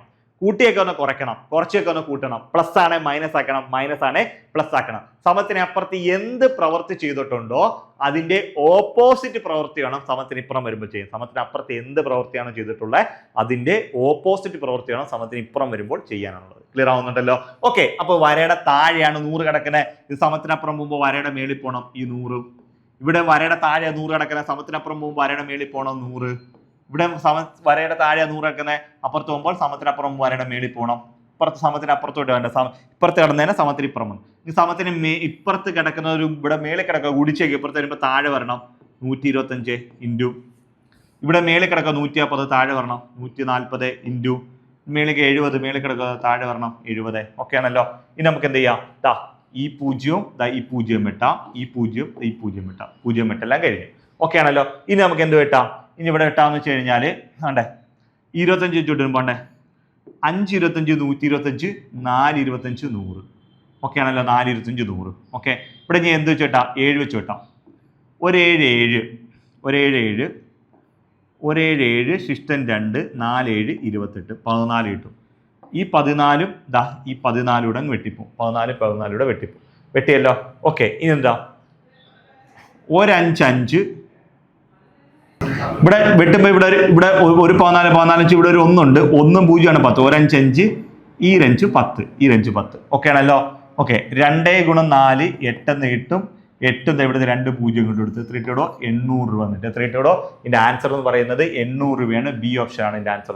ബി ഓപ്ഷൻ ആണ്, 800 രൂപയാണ് ആൻസർ. ഓക്കെ ആണല്ലോ. അപ്പൊ നിങ്ങൾ ഒരു കാര്യം മനസ്സിലാക്കുക, 800 രൂപ വിലയുള്ള സാധനമായിരുന്നു. 800 രൂപ വിലയുള്ള സാധനം എന്ത് ചെയ്തു? 800 രൂപ വിലയുള്ള സാധനം എത്ര വർഷം കഴിഞ്ഞപ്പോൾ എന്തുവാ 3 വർഷം കഴിഞ്ഞപ്പോൾ അതിന്റെ 980 രൂപയായി മാറി. ഇനി നിങ്ങൾക്ക് വേണമെങ്കിൽ ഉത്തരത്തിൽ നിന്ന് ക്വസ്റ്റ്യനിലേക്ക് വേണം ചെയ്ത് നോക്കാം. ഓക്കെ ആണല്ലോ. ഓക്കെ, നമുക്ക് ഒരു പേജ് നമ്മൾ ആഡ് ചെയ്തു. നമുക്ക് ഈ ഉത്തരത്തിൽ നിന്ന് നമുക്ക് എന്ത് ചെയ്യാം? ക്വസ്റ്റ്യൻ ശരിയാണോ എന്ന് ഉത്തരത്തിൽ നിന്ന് ക്വസ്റ്റ്യനിലേക്ക് ഒന്ന് തിരിച്ചു പോയി നോക്കാം. ഓക്കെ ആണല്ലോ. നമുക്ക് ഉത്തരത്തിൽ നിന്ന് ക്വസ്റ്റ്യനിലേക്ക് നമ്മൾ എങ്ങനെ പോകുന്നതെന്ന് വെച്ച് കഴിഞ്ഞാൽ ഇവിടെ നോക്കിയേ. ഓക്കെ, നമുക്ക് നോക്കാം. 800 രൂപയായിരുന്നു ഇതിന്റെ വില. ഓക്കെ ആണല്ലോ. ഓക്കെ, നമുക്ക് എന്ത് ചെയ്യാം? ആദ്യം ചെയ്തേക്കുന്നത് എത്ര? അത് 25% വർദ്ധിപ്പിച്ചു. 25% വർദ്ധിപ്പിച്ചപ്പോൾ എത്ര കിട്ടി? 125% കിട്ടി. 125%. പിന്നീട് എന്ത് ചെയ്തു? അത് 40% കൂടെ വർദ്ധിപ്പിച്ചു, ഇല്ലേ? 40% വർദ്ധിപ്പിച്ചു. 40% വർദ്ധിപ്പിച്ചു എന്ന് വെച്ചാൽ എത്രയായി? 140%. 140%. ഓക്കെ, അത് 30% പിന്നെ കുറച്ചു. അപ്പൊ എത്ര കിട്ടി? 70%. ഇങ്ങനെ എഴുതി. അപ്പൊ 800 രൂപയായിരുന്നു. അത് 40% വർദ്ധിച്ചപ്പോൾ 25% വർദ്ധിച്ചപ്പോൾ 120%. 40% വർദ്ധിച്ചപ്പോൾ 140%. 30% വർദ്ധിച്ചപ്പോൾ അത് 70%. ഉത്തരത്തിൽ നമ്മൾ ക്വസ്റ്റ്യനിലേക്ക് പോവുകയാണ്. ഉത്തരത്തിൽ നിന്ന് ക്വസ്റ്റ്യൻ കാണാൻ പറ്റുന്നുണ്ടോ എന്ന് സംശയം. വെയിറ്റ്. ഓക്കെ, അപ്പൊ നമുക്ക് എന്താണ്ട് ഇവിടെ 800 എന്നിട്ട് 800 എന്നുള്ളത് ആദ്യം നമുക്ക് എന്ത് ചെയ്യാം? 800 എന്നുള്ളത് 125% ബൈ 100 ഇൻറ്റു എത്ര? 140% ബൈ 100 ഇൻറ്റു എത്ര കിട്ടി? 70% ബൈ 100. ഇത് ഞാൻ ഒന്നുകൂടെ കാണാൻ പറ്റുന്നില്ലെങ്കിൽ റെഡ് ഇങ്ക് ആക്കിയതാണ്. ഓക്കെ, നമുക്ക് എന്ത് ചെയ്യാം? ഈ 2 0 ഈ 2 0 വെട്ടാം. ഈ 0 വെട്ടാം. ഈ 0 വെട്ടാം. ഓക്കെ, 5 25 125 4 25 100. 1 4 4 2 4 8. ഓക്കെ, ഇനി ഇവിടെ വെട്ടാനൊന്നുമില്ല. ഈ 5 10 ഈ 7 4 7 28 8 ശിഷ്ടൻ 2 ഒരു 7 2 9 0 3 980. എത്ര? 800 രൂപ വരെയുള്ള സാധനം 25% വർദ്ധിപ്പോൾ 120%. 40% 140%. 30% കുറഞ്ഞപ്പോൾ 70. 980 രൂപയായി. അപ്പൊ അതിന്റെ തുടക്കത്തിലുള്ള വില 800 അല്ലയോ? അത് തന്നെയല്ലേ ഇവിടെ ക്വസ്റ്റ്യൻ പറഞ്ഞിരിക്കുന്നത്. ആദ്യം അത് 800 രൂപയായിരുന്നു. അത് എത്രയായി മാറി? 800 രൂപയുള്ള സാധനം എത്രയായി? 980 രൂപയായി എന്ന് മാറിയെന്നില്ലേ പറഞ്ഞു? 800 രൂപ അത് ഒരു വില ഉള്ള സാധനം എന്തായി മാറി? 980 രൂപയായി മാറി. എങ്കിൽ തുടക്കത്തിലുള്ള വില എത്ര എന്നാണ് അവർ ക്വസ്റ്റ്യൻ ചോദിക്കുന്നത്. തുടക്കത്തിലുള്ള വില എന്ന് പറയുന്നത് 800 രൂപയായിരുന്നു. അതായത് നമുക്ക് കണ്ടുപിടിക്കാൻ നമ്മളിവിടെ കണ്ടുപിടിച്ചു. ഇനി ഉത്തരം ശരിയാണോ എന്ന് ചെക്ക് ചെയ്ത് നോക്കിയതാ. ഉത്തരത്തിൽ നിന്ന് ക്വസ്റ്റ്യനിലേക്ക് തിരിച്ചു പോയപ്പോൾ ഈ 980 കിട്ടുന്നുണ്ടോ? നമുക്ക് കിട്ടുന്നുണ്ട്. ഓക്കെയാണ്. ഓക്കെ, നമുക്ക് നേരെ അടുത്ത ക്വസ്റ്റ്യനിലേക്ക് പോകാം. ഓക്കെ, മിസ്റ്റർ എക്സും മിസ്റ്റർ വൈയും പ്രതിവർഷം യഥാക്രമം 2,50,000 രൂപയും 5 ലക്ഷം രൂപയും നിക്ഷേപിച്ച് ഒരു ബിസിനസ് ആരംഭിച്ചു. നല്ല ക്വസ്റ്റ്യൻ ആണ് ഇതെന്ന് പറയുന്നത്. കഴിഞ്ഞ SIക്ക് ചോദിച്ചൊരു ക്വസ്റ്റ്യൻ ആണ്. SIക്ക് ചോദിച്ചാൽ പാർട്ട്ണർഷിപ്പിനകത്ത് നിന്ന് ചോദിച്ചാൽ നല്ലൊരു ക്വസ്റ്റ്യൻ. അപ്പോൾ ഡിഗ്രി ലെവലിന് പാർട്ട്ണർഷിപ്പ് എന്ന് പറയുന്ന പോർഷൻ ഉള്ളയാ.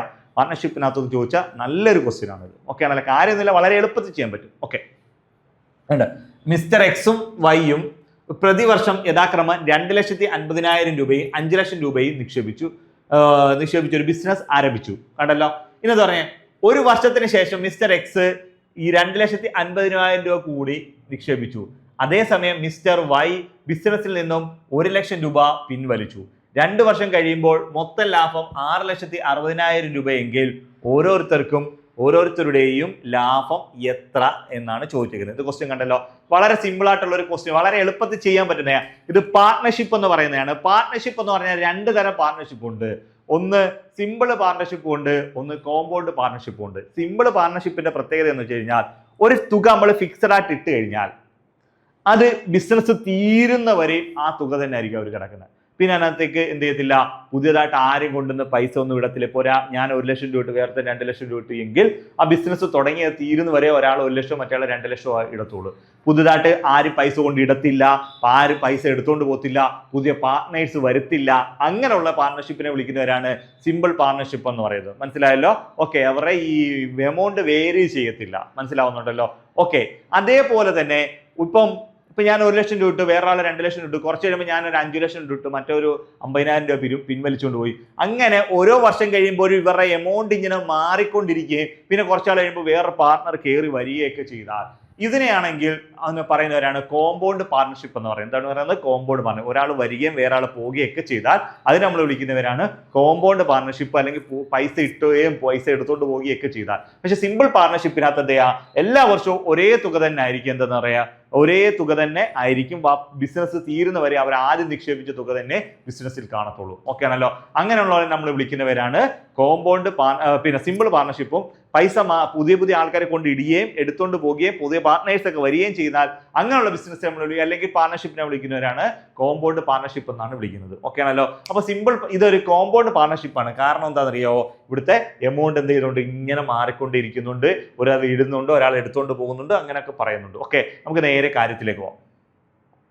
ഓക്കെ, നമുക്ക് ഇത് എക്സ് വൈ രണ്ടുപേരാ, എക്സ് വൈ രണ്ടുപേര്, എക്സ് വൈ രണ്ടുപേരും, എക്സ് വൈ രണ്ടുപേരാണ്. എക്സിന്റെ പ്രത്യേകത ആദ്യത്തെ ഒന്നാമത്തെ വർഷം എത്രയുണ്ട്?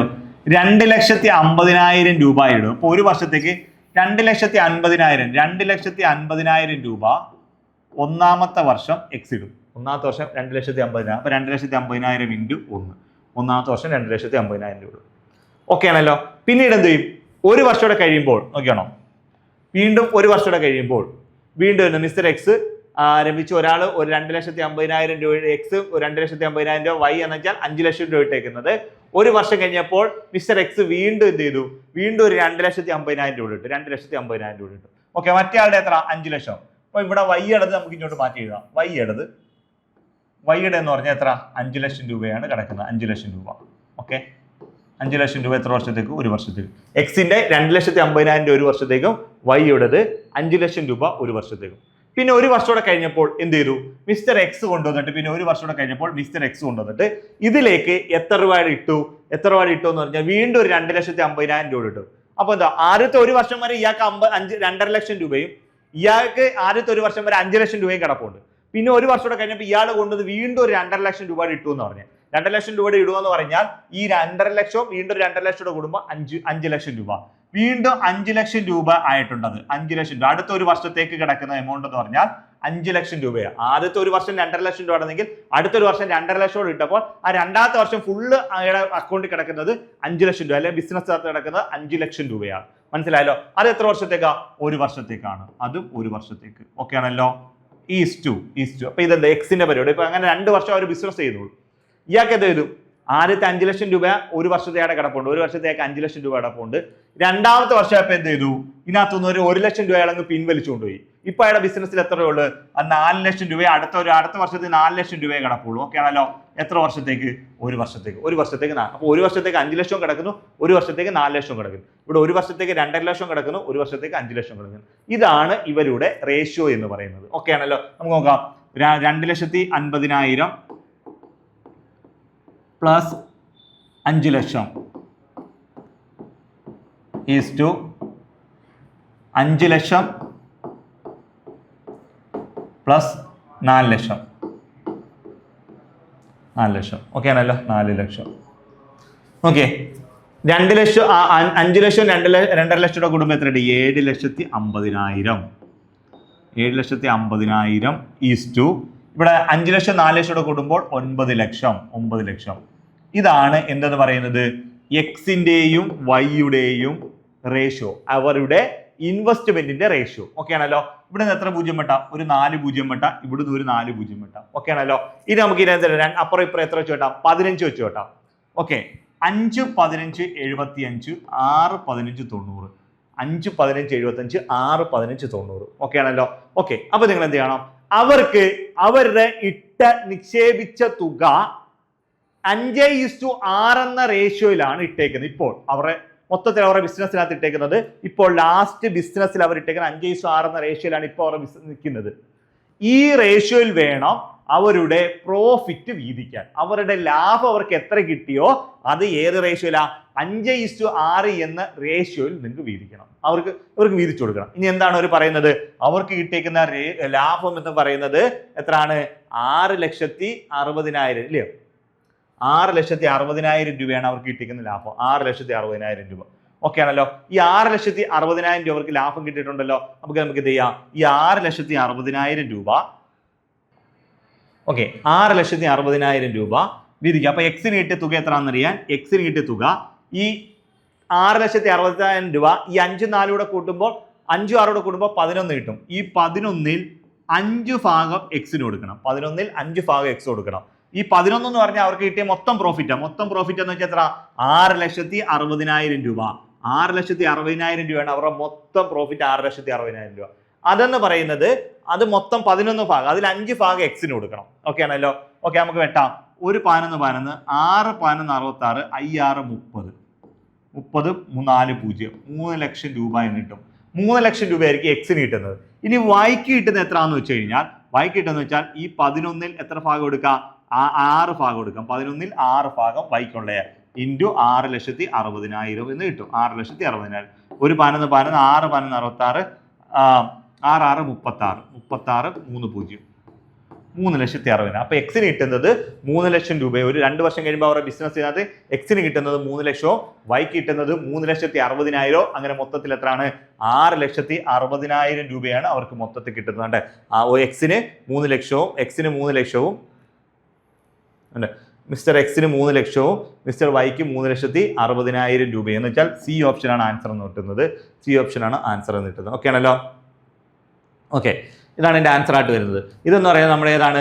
കോമ്പൗണ്ട് എന്ന് പറയുന്ന ഒരു കോമ്പൗണ്ട് റേഷ്യോയിൽ ചെയ്യുന്ന ഒരു കാര്യമാണ്. പാർട്ണർഷിപ്പിനകത്തുനിന്ന് ചോദിക്കുക. ഇടയ്ക്കിടയ്ക്ക് പാർട്ണർഷിപ്പിനകത്തുനിന്ന് ക്വസ്റ്റ്യൻ വരാറുണ്ട്. ആ പാർട്ണർഷിപ്പിനകത്തുനിന്നുള്ള ക്വസ്റ്റ്യൻസ് ആണ്, നല്ല ക്വസ്റ്റ്യൻ ആണ്, SIക്ക് ചോദിച്ച പ്രീവിയസ് ക്വസ്റ്റ്യൻ ആണ്. ഓക്കെ, നമുക്ക് നേരെ അടുത്ത ക്വസ്റ്റ്യനിലേക്ക് പോകാം. ഓക്കെ, 50 കിലോമീറ്റർ മാരത്തോൺ ഓട്ടത്തിൽ ഒരു അത്ലറ്റ് 20 കിലോമീറ്റർ 5 km/h മണിക്കൂർ വേഗതയിലും പിന്നീടുള്ള അടുത്ത 14 കിലോമീറ്റർ 7 km/h മണിക്കൂർ വേഗതയിലും അവസാനത്തെ 16 കിലോമീറ്റർ 5 km/h മണിക്കൂർ വേഗതയിലും ഓടുന്നു എങ്കിൽ അത്ലറ്റിന്റെ ശരാശരി വേഗത എത്ര എന്നാണ് ചോദിക്കുന്നത്. ഓക്കെ ആണല്ലോ. യെസ്. അപ്പൊ എന്താണ്? അപ്പോൾ ഒരു 50 കിലോമീറ്റർ മാരത്തോൺ ഓട്ട മത്സരത്തിൽ ഒരു അത്ലറ്റ് 20 കിലോമീറ്റർ 5 km/h വേഗതയിലും, 20 കിലോമീറ്റർ എന്ന് പറഞ്ഞാൽ എത്രയാണ്? 5 km/h വേഗതയിലും, അടുത്തുള്ള 14 കിലോമീറ്റർ എന്ന് പറയുന്നത് എത്രയാണ്? 7 km/h വേഗതയിലും, അടുത്തെന്ന് പറഞ്ഞാൽ 16 കിലോമീറ്റർ എന്ന് പറഞ്ഞാൽ എത്ര?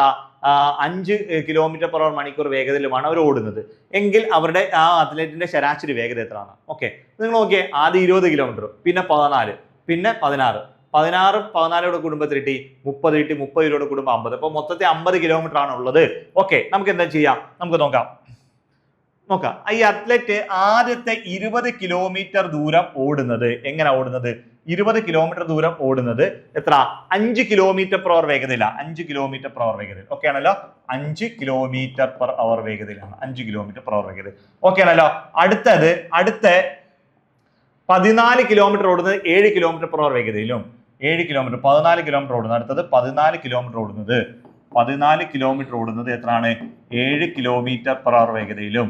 അവസാനത്തെ എത്ര? 16 കിലോമീറ്റർ ഓടുന്നത് എത്രയാണ്? 5 km/h വേഗതയിലുമാണ് ഓടുന്നത്. ഓക്കെ ആണല്ലോ. മൊത്തത്തിൽ എത്ര? 20 കിലോമീറ്റർ ഓടുന്നത് 5 km/h വേഗതയിലും, 14 കിലോമീറ്റർ ഓടുന്നത് 7 km/h വേഗതയിലും, ബാക്കി 16 ഓടുന്നത് 5 km/h വേഗതയിലുമാണ്. ഇങ്ങനെ ഓടുന്ന ഇയാളുടെ ശരാശരി വേഗത എത്രയാണെന്നാണ് ചോദിച്ചിരിക്കുന്നത്. അപ്പൊ നമുക്ക് എന്ത് ചെയ്യാം? അയാളുടെ സഞ്ചരിക്കുന്ന ദൂരം നമുക്ക് തന്നിട്ടുണ്ട്, അയാളുടെ വേഗതയും തന്നിട്ടുണ്ട്. മൊത്ത വേഗത തന്നിട്ടില്ല, ഓരോ ഭാഗമായിട്ട് വേഗത തന്നിട്ടുണ്ട്. ഈ ശരാശരി വേഗത കണ്ടുപിടിക്കണമെങ്കിൽ മൊത്തം സഞ്ചരിച്ച സമയം കൊണ്ട് ഹരിച്ചാൽ മതി. മൊത്തം സഞ്ചരിച്ച സമയം കൊണ്ട് ഹരിക്കുമ്പോഴാണ് നമുക്ക് എന്ത് കിട്ടുന്നത്? ശരാശരി വേഗത അല്ലെങ്കിൽ ആവറേജ് സ്പീഡ് കിട്ടുന്നത്. അപ്പൊ നമുക്ക് കണ്ടുപിടിക്കാം. മൊത്തം സഞ്ചരിച്ച സമയം കൊണ്ടൊന്ന് ഹരിച്ചു നോക്കാം. മൊത്തം സഞ്ചരിച്ച സമയം കൊണ്ടൊന്ന് ഹരിച്ചു നോക്കാം. അപ്പോൾ നമുക്ക് കിട്ടും അവിടെ ശരാശരി വേഗത എന്നുള്ളത്. ഓക്കെ, ആദ്യം നമുക്ക് എന്ത് ചെയ്യാം? സമയം കണ്ടുപിടിക്കാം. സമയം സ്പീഡ് കണ്ടുപിടിക്കാൻ സ്പീഡ് അത് ടൈം കണ്ടുപിടിക്കാം. ടൈം കണ്ടുപിടിക്കാൻ എന്താ ഡിസ്റ്റൻസ് ബൈ സ്പീഡാണ്. ആദ്യം നോക്കാം. ആദ്യം സഞ്ചരിച്ചേക്കുന്ന എത്ര 20 കിലോമീറ്റർ ദൂരം എത്ര 5 കിലോമീറ്റർ പെർ അവർ. 20 കിലോമീറ്റർ ദൂരം 5 കിലോമീറ്റർ പെർ അവർ. 20 5 വെച്ചിരിക്കുമ്പോൾ കിട്ടി 4 മണിക്കൂർ. ആദ്യം എത്ര 4 മണിക്കൂറാണ് ഇത്. ഈ 20 കിലോമീറ്റർ ഓടാൻ അയാൾ 4 മണിക്കൂർ എടുത്തു. അടുത്ത ടൈം 1, അടുത്ത ടൈം 2 കണ്ടുപിടിച്ചു നോക്കാം. ടൈം 2 അയാൾ സഞ്ചരിച്ച ദൂരം എന്ന് വെച്ച് കഴിഞ്ഞാൽ എത്ര 14 കിലോമീറ്റർ. എത്ര മണിക്കൂറുണ്ടാ 7 മണിക്കൂറുണ്ട്. 14 7 വെച്ചിരിക്കുമ്പോൾ കിട്ടി അവിടെയും 2 മണിക്കൂർ കിട്ടി. ഓക്കെ ആണല്ലോ. യെസ്. ഇനി അടുത്ത ടൈം 3 കണ്ടുപിടിക്കാം. ടൈം 3 എന്ന് വെച്ച് കഴിഞ്ഞാൽ അയാൾ സഞ്ചരിച്ച എത്ര 16 കിലോമീറ്റർ ദൂരമാണ്. എത്ര മണിക്കൂറുണ്ട് 5 മണിക്കൂറുണ്ട്. 16നെ 5 വെച്ചിരിക്കുക. 16നെ 5 വെച്ചിരിക്കുക. ഓക്കെ ആണല്ലോ. 16നെ 5 വെച്ചിരിക്കുമ്പോൾ ശ്രദ്ധിച്ചോ 3 5 15 15 ശിഷ്ടം 1 3 5 15 ഇഷ്ടം 1 3 1/5 മണിക്കൂറുണ്ട്. 3 1/5 മണിക്കൂറുണ്ട്. ഓക്കെ ആണല്ലോ. ഇതാണ് അയാൾ എന്ത് ചെയ്തിരിക്കുന്നത് മൊത്തത്തിൽ ഓടാൻ എടുത്തേക്കുന്ന സമയം. ഒന്ന് 4 മണിക്കൂർ, പിന്നെ ഒരു 2 മണിക്കൂർ, അത് 3 1/5 മണിക്കൂർ. ഓക്കെ. അയാളുടെ ടോട്ടൽ ടൈം കണ്ടുപിടിക്കാൻ. ടോട്ടൽ ടൈം എന്ന് പറഞ്ഞാൽ 4 മണിക്കൂർ പ്ലസ് എത്ര 2 മണിക്കൂർ പ്ലസ് 3 1/5 മണിക്കൂർ. 3 1/5 മണിക്കൂർ. ഓക്കെ ആണല്ലോ. 4 2 6 6 6 3 9 9 1/5 മണിക്കൂറാണ് അയാൾ എന്ത് ചെയ്തേക്കുന്നത് മൊത്തത്തിൽ. 9 1/5 മണിക്കൂറാണ് അയാൾ മൊത്തത്തിൽ എടുത്തേക്കുന്ന ടൈം എന്ന് പറയും. ഈ 50 കിലോമീറ്റർ സഞ്ചരിക്കാൻ വേണ്ടി എടുത്ത മൊത്തം സമയം എന്ന് പറഞ്ഞാൽ 9 1/5 മണിക്കൂർ. 9 1/5 മണിക്കൂർ നമുക്ക് എന്ത് ചെയ്യാം ഇംപ്രോപ്പറിലേക്ക് മാറ്റി ഇത് ഗുണിച്ചത് കൂട്ടാം. ഓക്കെ. 9 5 45 1 46 46/5 എന്ന് കിട്ടും. പിന്നെ സംഖ്യ ഹരിക്കാൻ വന്നാൽ തിരിച്ചിട്ട് പിടിക്കുക. 45 ഇവിടെ 9 5 45 1 46 46/5 എന്നുള്ള ഉത്തരം കിട്ടും.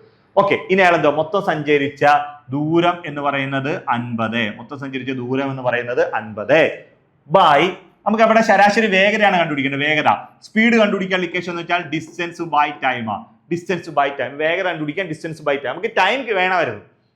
അവരുടെ സ്പീഡ് തന്നിട്ടുണ്ട്, ഇവരെ ദൂരം തന്നിട്ടുണ്ട്, വേഗതയും തന്നിട്ടുണ്ട്. ദൂരം വേഗതയും വെച്ച് ഓരോ സമയം കണ്ടുപിടിച്ചു. ആദ്യത്തെ 20 കണ്ടുപിടിക്കാൻ 4 മണിക്കൂർ, അടുത്തത് 14 കണ്ടുപിടിക്കാൻ 2 മണിക്കൂർ, അടുത്ത 16 സഞ്ചരിക്കാൻ 3 5 1/5 മണിക്കൂർ എന്ന് കിട്ടി. അതിലാടെ കൂട്ടുമ്പോൾ എത്ര കിട്ടും 9 1/5 ഗുണിച്ച് 26/5 മണിക്കൂർ എന്ന് കിട്ടി. ഓക്കെ ആണല്ലോ. എങ്കിൽ നമുക്ക് എന്ത് ചെയ്യാം അയാളുടെ ഇനി ശരാശരി വേഗത കണ്ടുപിടിക്കാം. വേഗത കണ്ടുപിടിക്കാൻ ദൂരത്തെ എന്ത് ചെയ്താൽ മതി സമയം കൊണ്ട് ഹരിച്ചാൽ. ദൂരത്തെ സമയം കൊണ്ട് ഹരിച്ചാൽ. ദൂരം എന്ന് പറയുന്നത് 50 കിലോമീറ്റർ. ഓൾറെഡി ക്വസ്റ്റ്യനിൽ തന്നെ പറയുന്നുണ്ട് 50 കിലോമീറ്റർ ആണെന്ന് ക്വസ്റ്റ്യനിൽ പറയുന്നുണ്ടോ. 50 കിലോമീറ്റർ ആണ് മൊത്തത്തോടെ. അല്ലെങ്കിൽ തന്നെ നോക്കാം 20 14 34 16 കുടുംബത്തിൽ 50 കിട്ടും. മൊത്തത്തിൽ 50 കിലോമീറ്റർ ആണ് അയാൾ ഓടുന്നത്. ഓക്കെ ആണല്ലോ. മൊത്തത്തിൽ 50 കിലോമീറ്റർ. ഓക്കെ. യെസ്. ഇനി നമുക്ക് നോക്കാം. ദൂരം എന്ന് പറഞ്ഞാൽ 50 കിലോമീറ്റർ എന്ന് കിട്ടി. ഓക്കെ. അയാളുടെ വേഗത എന്ന് പറയുന്നത് 46/5 46/5. ഭിന്നസംഖ്യ ഹരിക്കാൻ വന്നാൽ തിരിച്ചിട്ട് ഗുണിക്കണം. ഭിന്നസംഖ്യ ഹരിക്കാൻ വരുമ്പോൾ 50 × തിരിച്ചിടുമ്പോൾ 5 മേളിലും പോവും 46 താഴെയും വരും. 5 മേളിലും പോവും 46 താഴെയും വരും.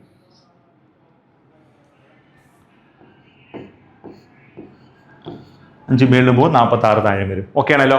നമുക്ക് എന്ത് ചെയ്യാം ഇവിടെ 2 വെച്ച് ഗുണിക്കുക. ഹരിക്കുമ്പോൾ എത്ര കിട്ടും? ഇവിടെ 25 കിട്ടും. 25 കിട്ടും. ഇവിടെ കിട്ടും 13 കിട്ടും. അല്ല സോറി 13 അല്ല 23. 2 വെച്ചിരിക്കുമ്പോൾ 50 2 വെച്ചിരിക്കുമ്പോൾ 25 ഇവിടെ 23 കിട്ടും. 23. ഓക്കെ ആണല്ലോ. 25 × 5 125. 125 ഡിവൈഡഡ് ബൈ 23 എന്നിട്ട് 125 ഡിവൈഡഡ് ബൈ 23. ഇനി 125നെ 23 കൊണ്ട് ഗുണിച്ചാൽ മതി. 125നെ 23 കൊണ്ട് ഗുണിക്കുമ്പോൾ എത്ര കിട്ടും?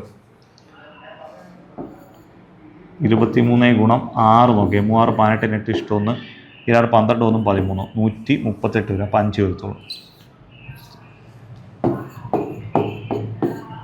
3 5 15 ഇഷ്ടം 1 10 1 11 115. ഓക്കെ. കിട്ടി.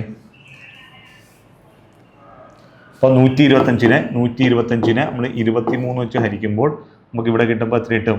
5 ആകുമ്പോൾ 115 കിട്ടും. 115 കിട്ടും. 5 5 0. ഇവിടെ എത്ര കിട്ടും? 10 കിട്ടും. ഇവിടെ പോയിന്റ് കൊടുത്തിട്ട് 0 കൊടുക്കുക. പോയിന്റ് കൊടുത്ത് 0 കൊടുക്കുമ്പോൾ ഇവിടെ എത്ര കിട്ടും? 4. 23 × 4 നോക്കാം. 23 × 4 3 4 12 2 ശിഷ്ടം 1 23 8 1 9 എത്ര 92. 5 4 92. 92 ഇഷ്ടം 8 നോക്കട്ടെ. 5.4 ഓപ്ഷൻ അകത്തുണ്ടോ നോക്കട്ടെ. 5.4 ഇല്ല.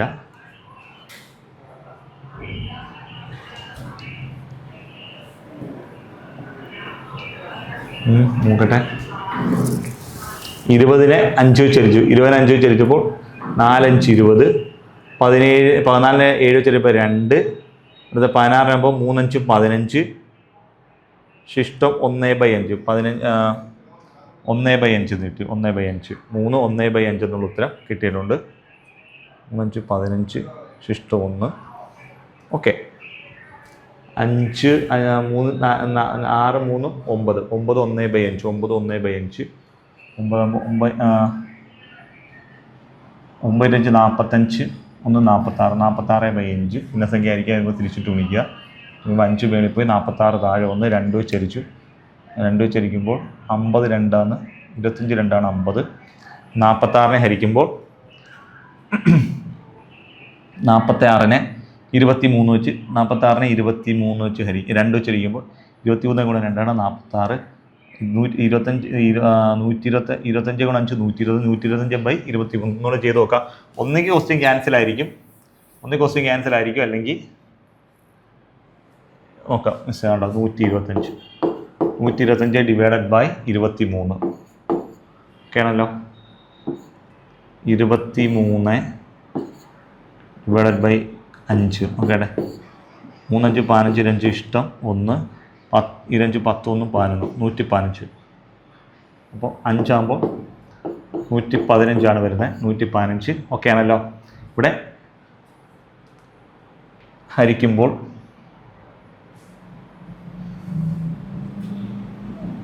10 കിട്ടും. അടുത്ത് പോയിന്റ് എടുത്ത്. ഓക്കെ ആണല്ലോ.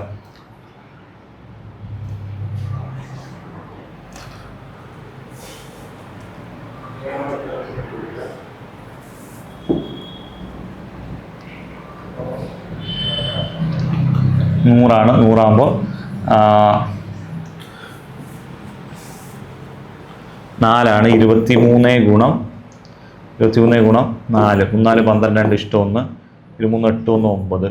4 വെറുതെ 92 എന്നുള്ള ഉത്തരം കിട്ടും. ഓക്കെ. അപ്പോൾ 5.4 വരുന്നത് കേട്ടോ. 5.4 ഇതിൻ്റെ ആൻസർ വരുന്നത്. 5.4 5.4 സംതിങ് ആണ് ഇതിൻ്റെ ആൻസർ വരുന്നത്. ഓപ്ഷനകത്ത് അത് ആൻസർ കൊടുത്തിട്ടില്ല. ഓക്കെ ആണല്ലോ. യെസ്. അപ്പോൾ നമുക്ക് എന്താണ് ഇതിനകത്ത് ഓപ്ഷനകത്ത് എൻ്റെ ആൻസർ ഇല്ലെന്ന് തോന്നുന്നു. ഇതായിരിക്കും എൻ്റെ ആൻസർ ആയിട്ട് വരുന്നത്. ഓക്കെ. നമുക്ക് ഇന്ന് പഠിപ്പിച്ചെല്ലാം നിങ്ങൾക്ക് മനസ്സിലായി കാണും എന്ന് വിശ്വസിക്കുന്നു. ഓക്കെ. ഇതിൽ കൂടുതൽ ക്ലാസ്സുമായിട്ട് നമുക്ക് അടുത്ത ഒരു സെഷനിൽ കാണാം. ഇതിൽ അടിപൊളി ക്വസ്റ്റ്യൻസ് വേറെ ഉണ്ട് ചെയ്യാൻ. നല്ല ഡിഗ്രി ലെവലിൻ്റെ അത്യാവശ്യം കുറച്ചുകൂടെ സ്റ്റാൻഡേർഡ് ആയിട്ടുള്ള ക്വസ്റ്റ്യൻസ് ഉണ്ട്. നമ്മൾ പരീക്ഷ തീരുന്നതിന് മുമ്പേ നമ്മളൊരു ഇതിനകത്തൊന്ന് ചെയ്യാവുന്ന മാക്സിമം എങ്ങനെയൊക്കെ ചോദിക്കാവോ അതെല്ലാ രീതിയിലുള്ള ക്വസ്റ്റ്യൻസ് നമ്മളിവിടെ ചെയ്ത് ഉൾപ്പെടുത്തുന്നതായിരിക്കും. ഓക്കെ. അടുത്ത ക്വസ്റ്റ്യനുമായി വീണ്ടും കാണാം. ഓക്കെ. ബൈ.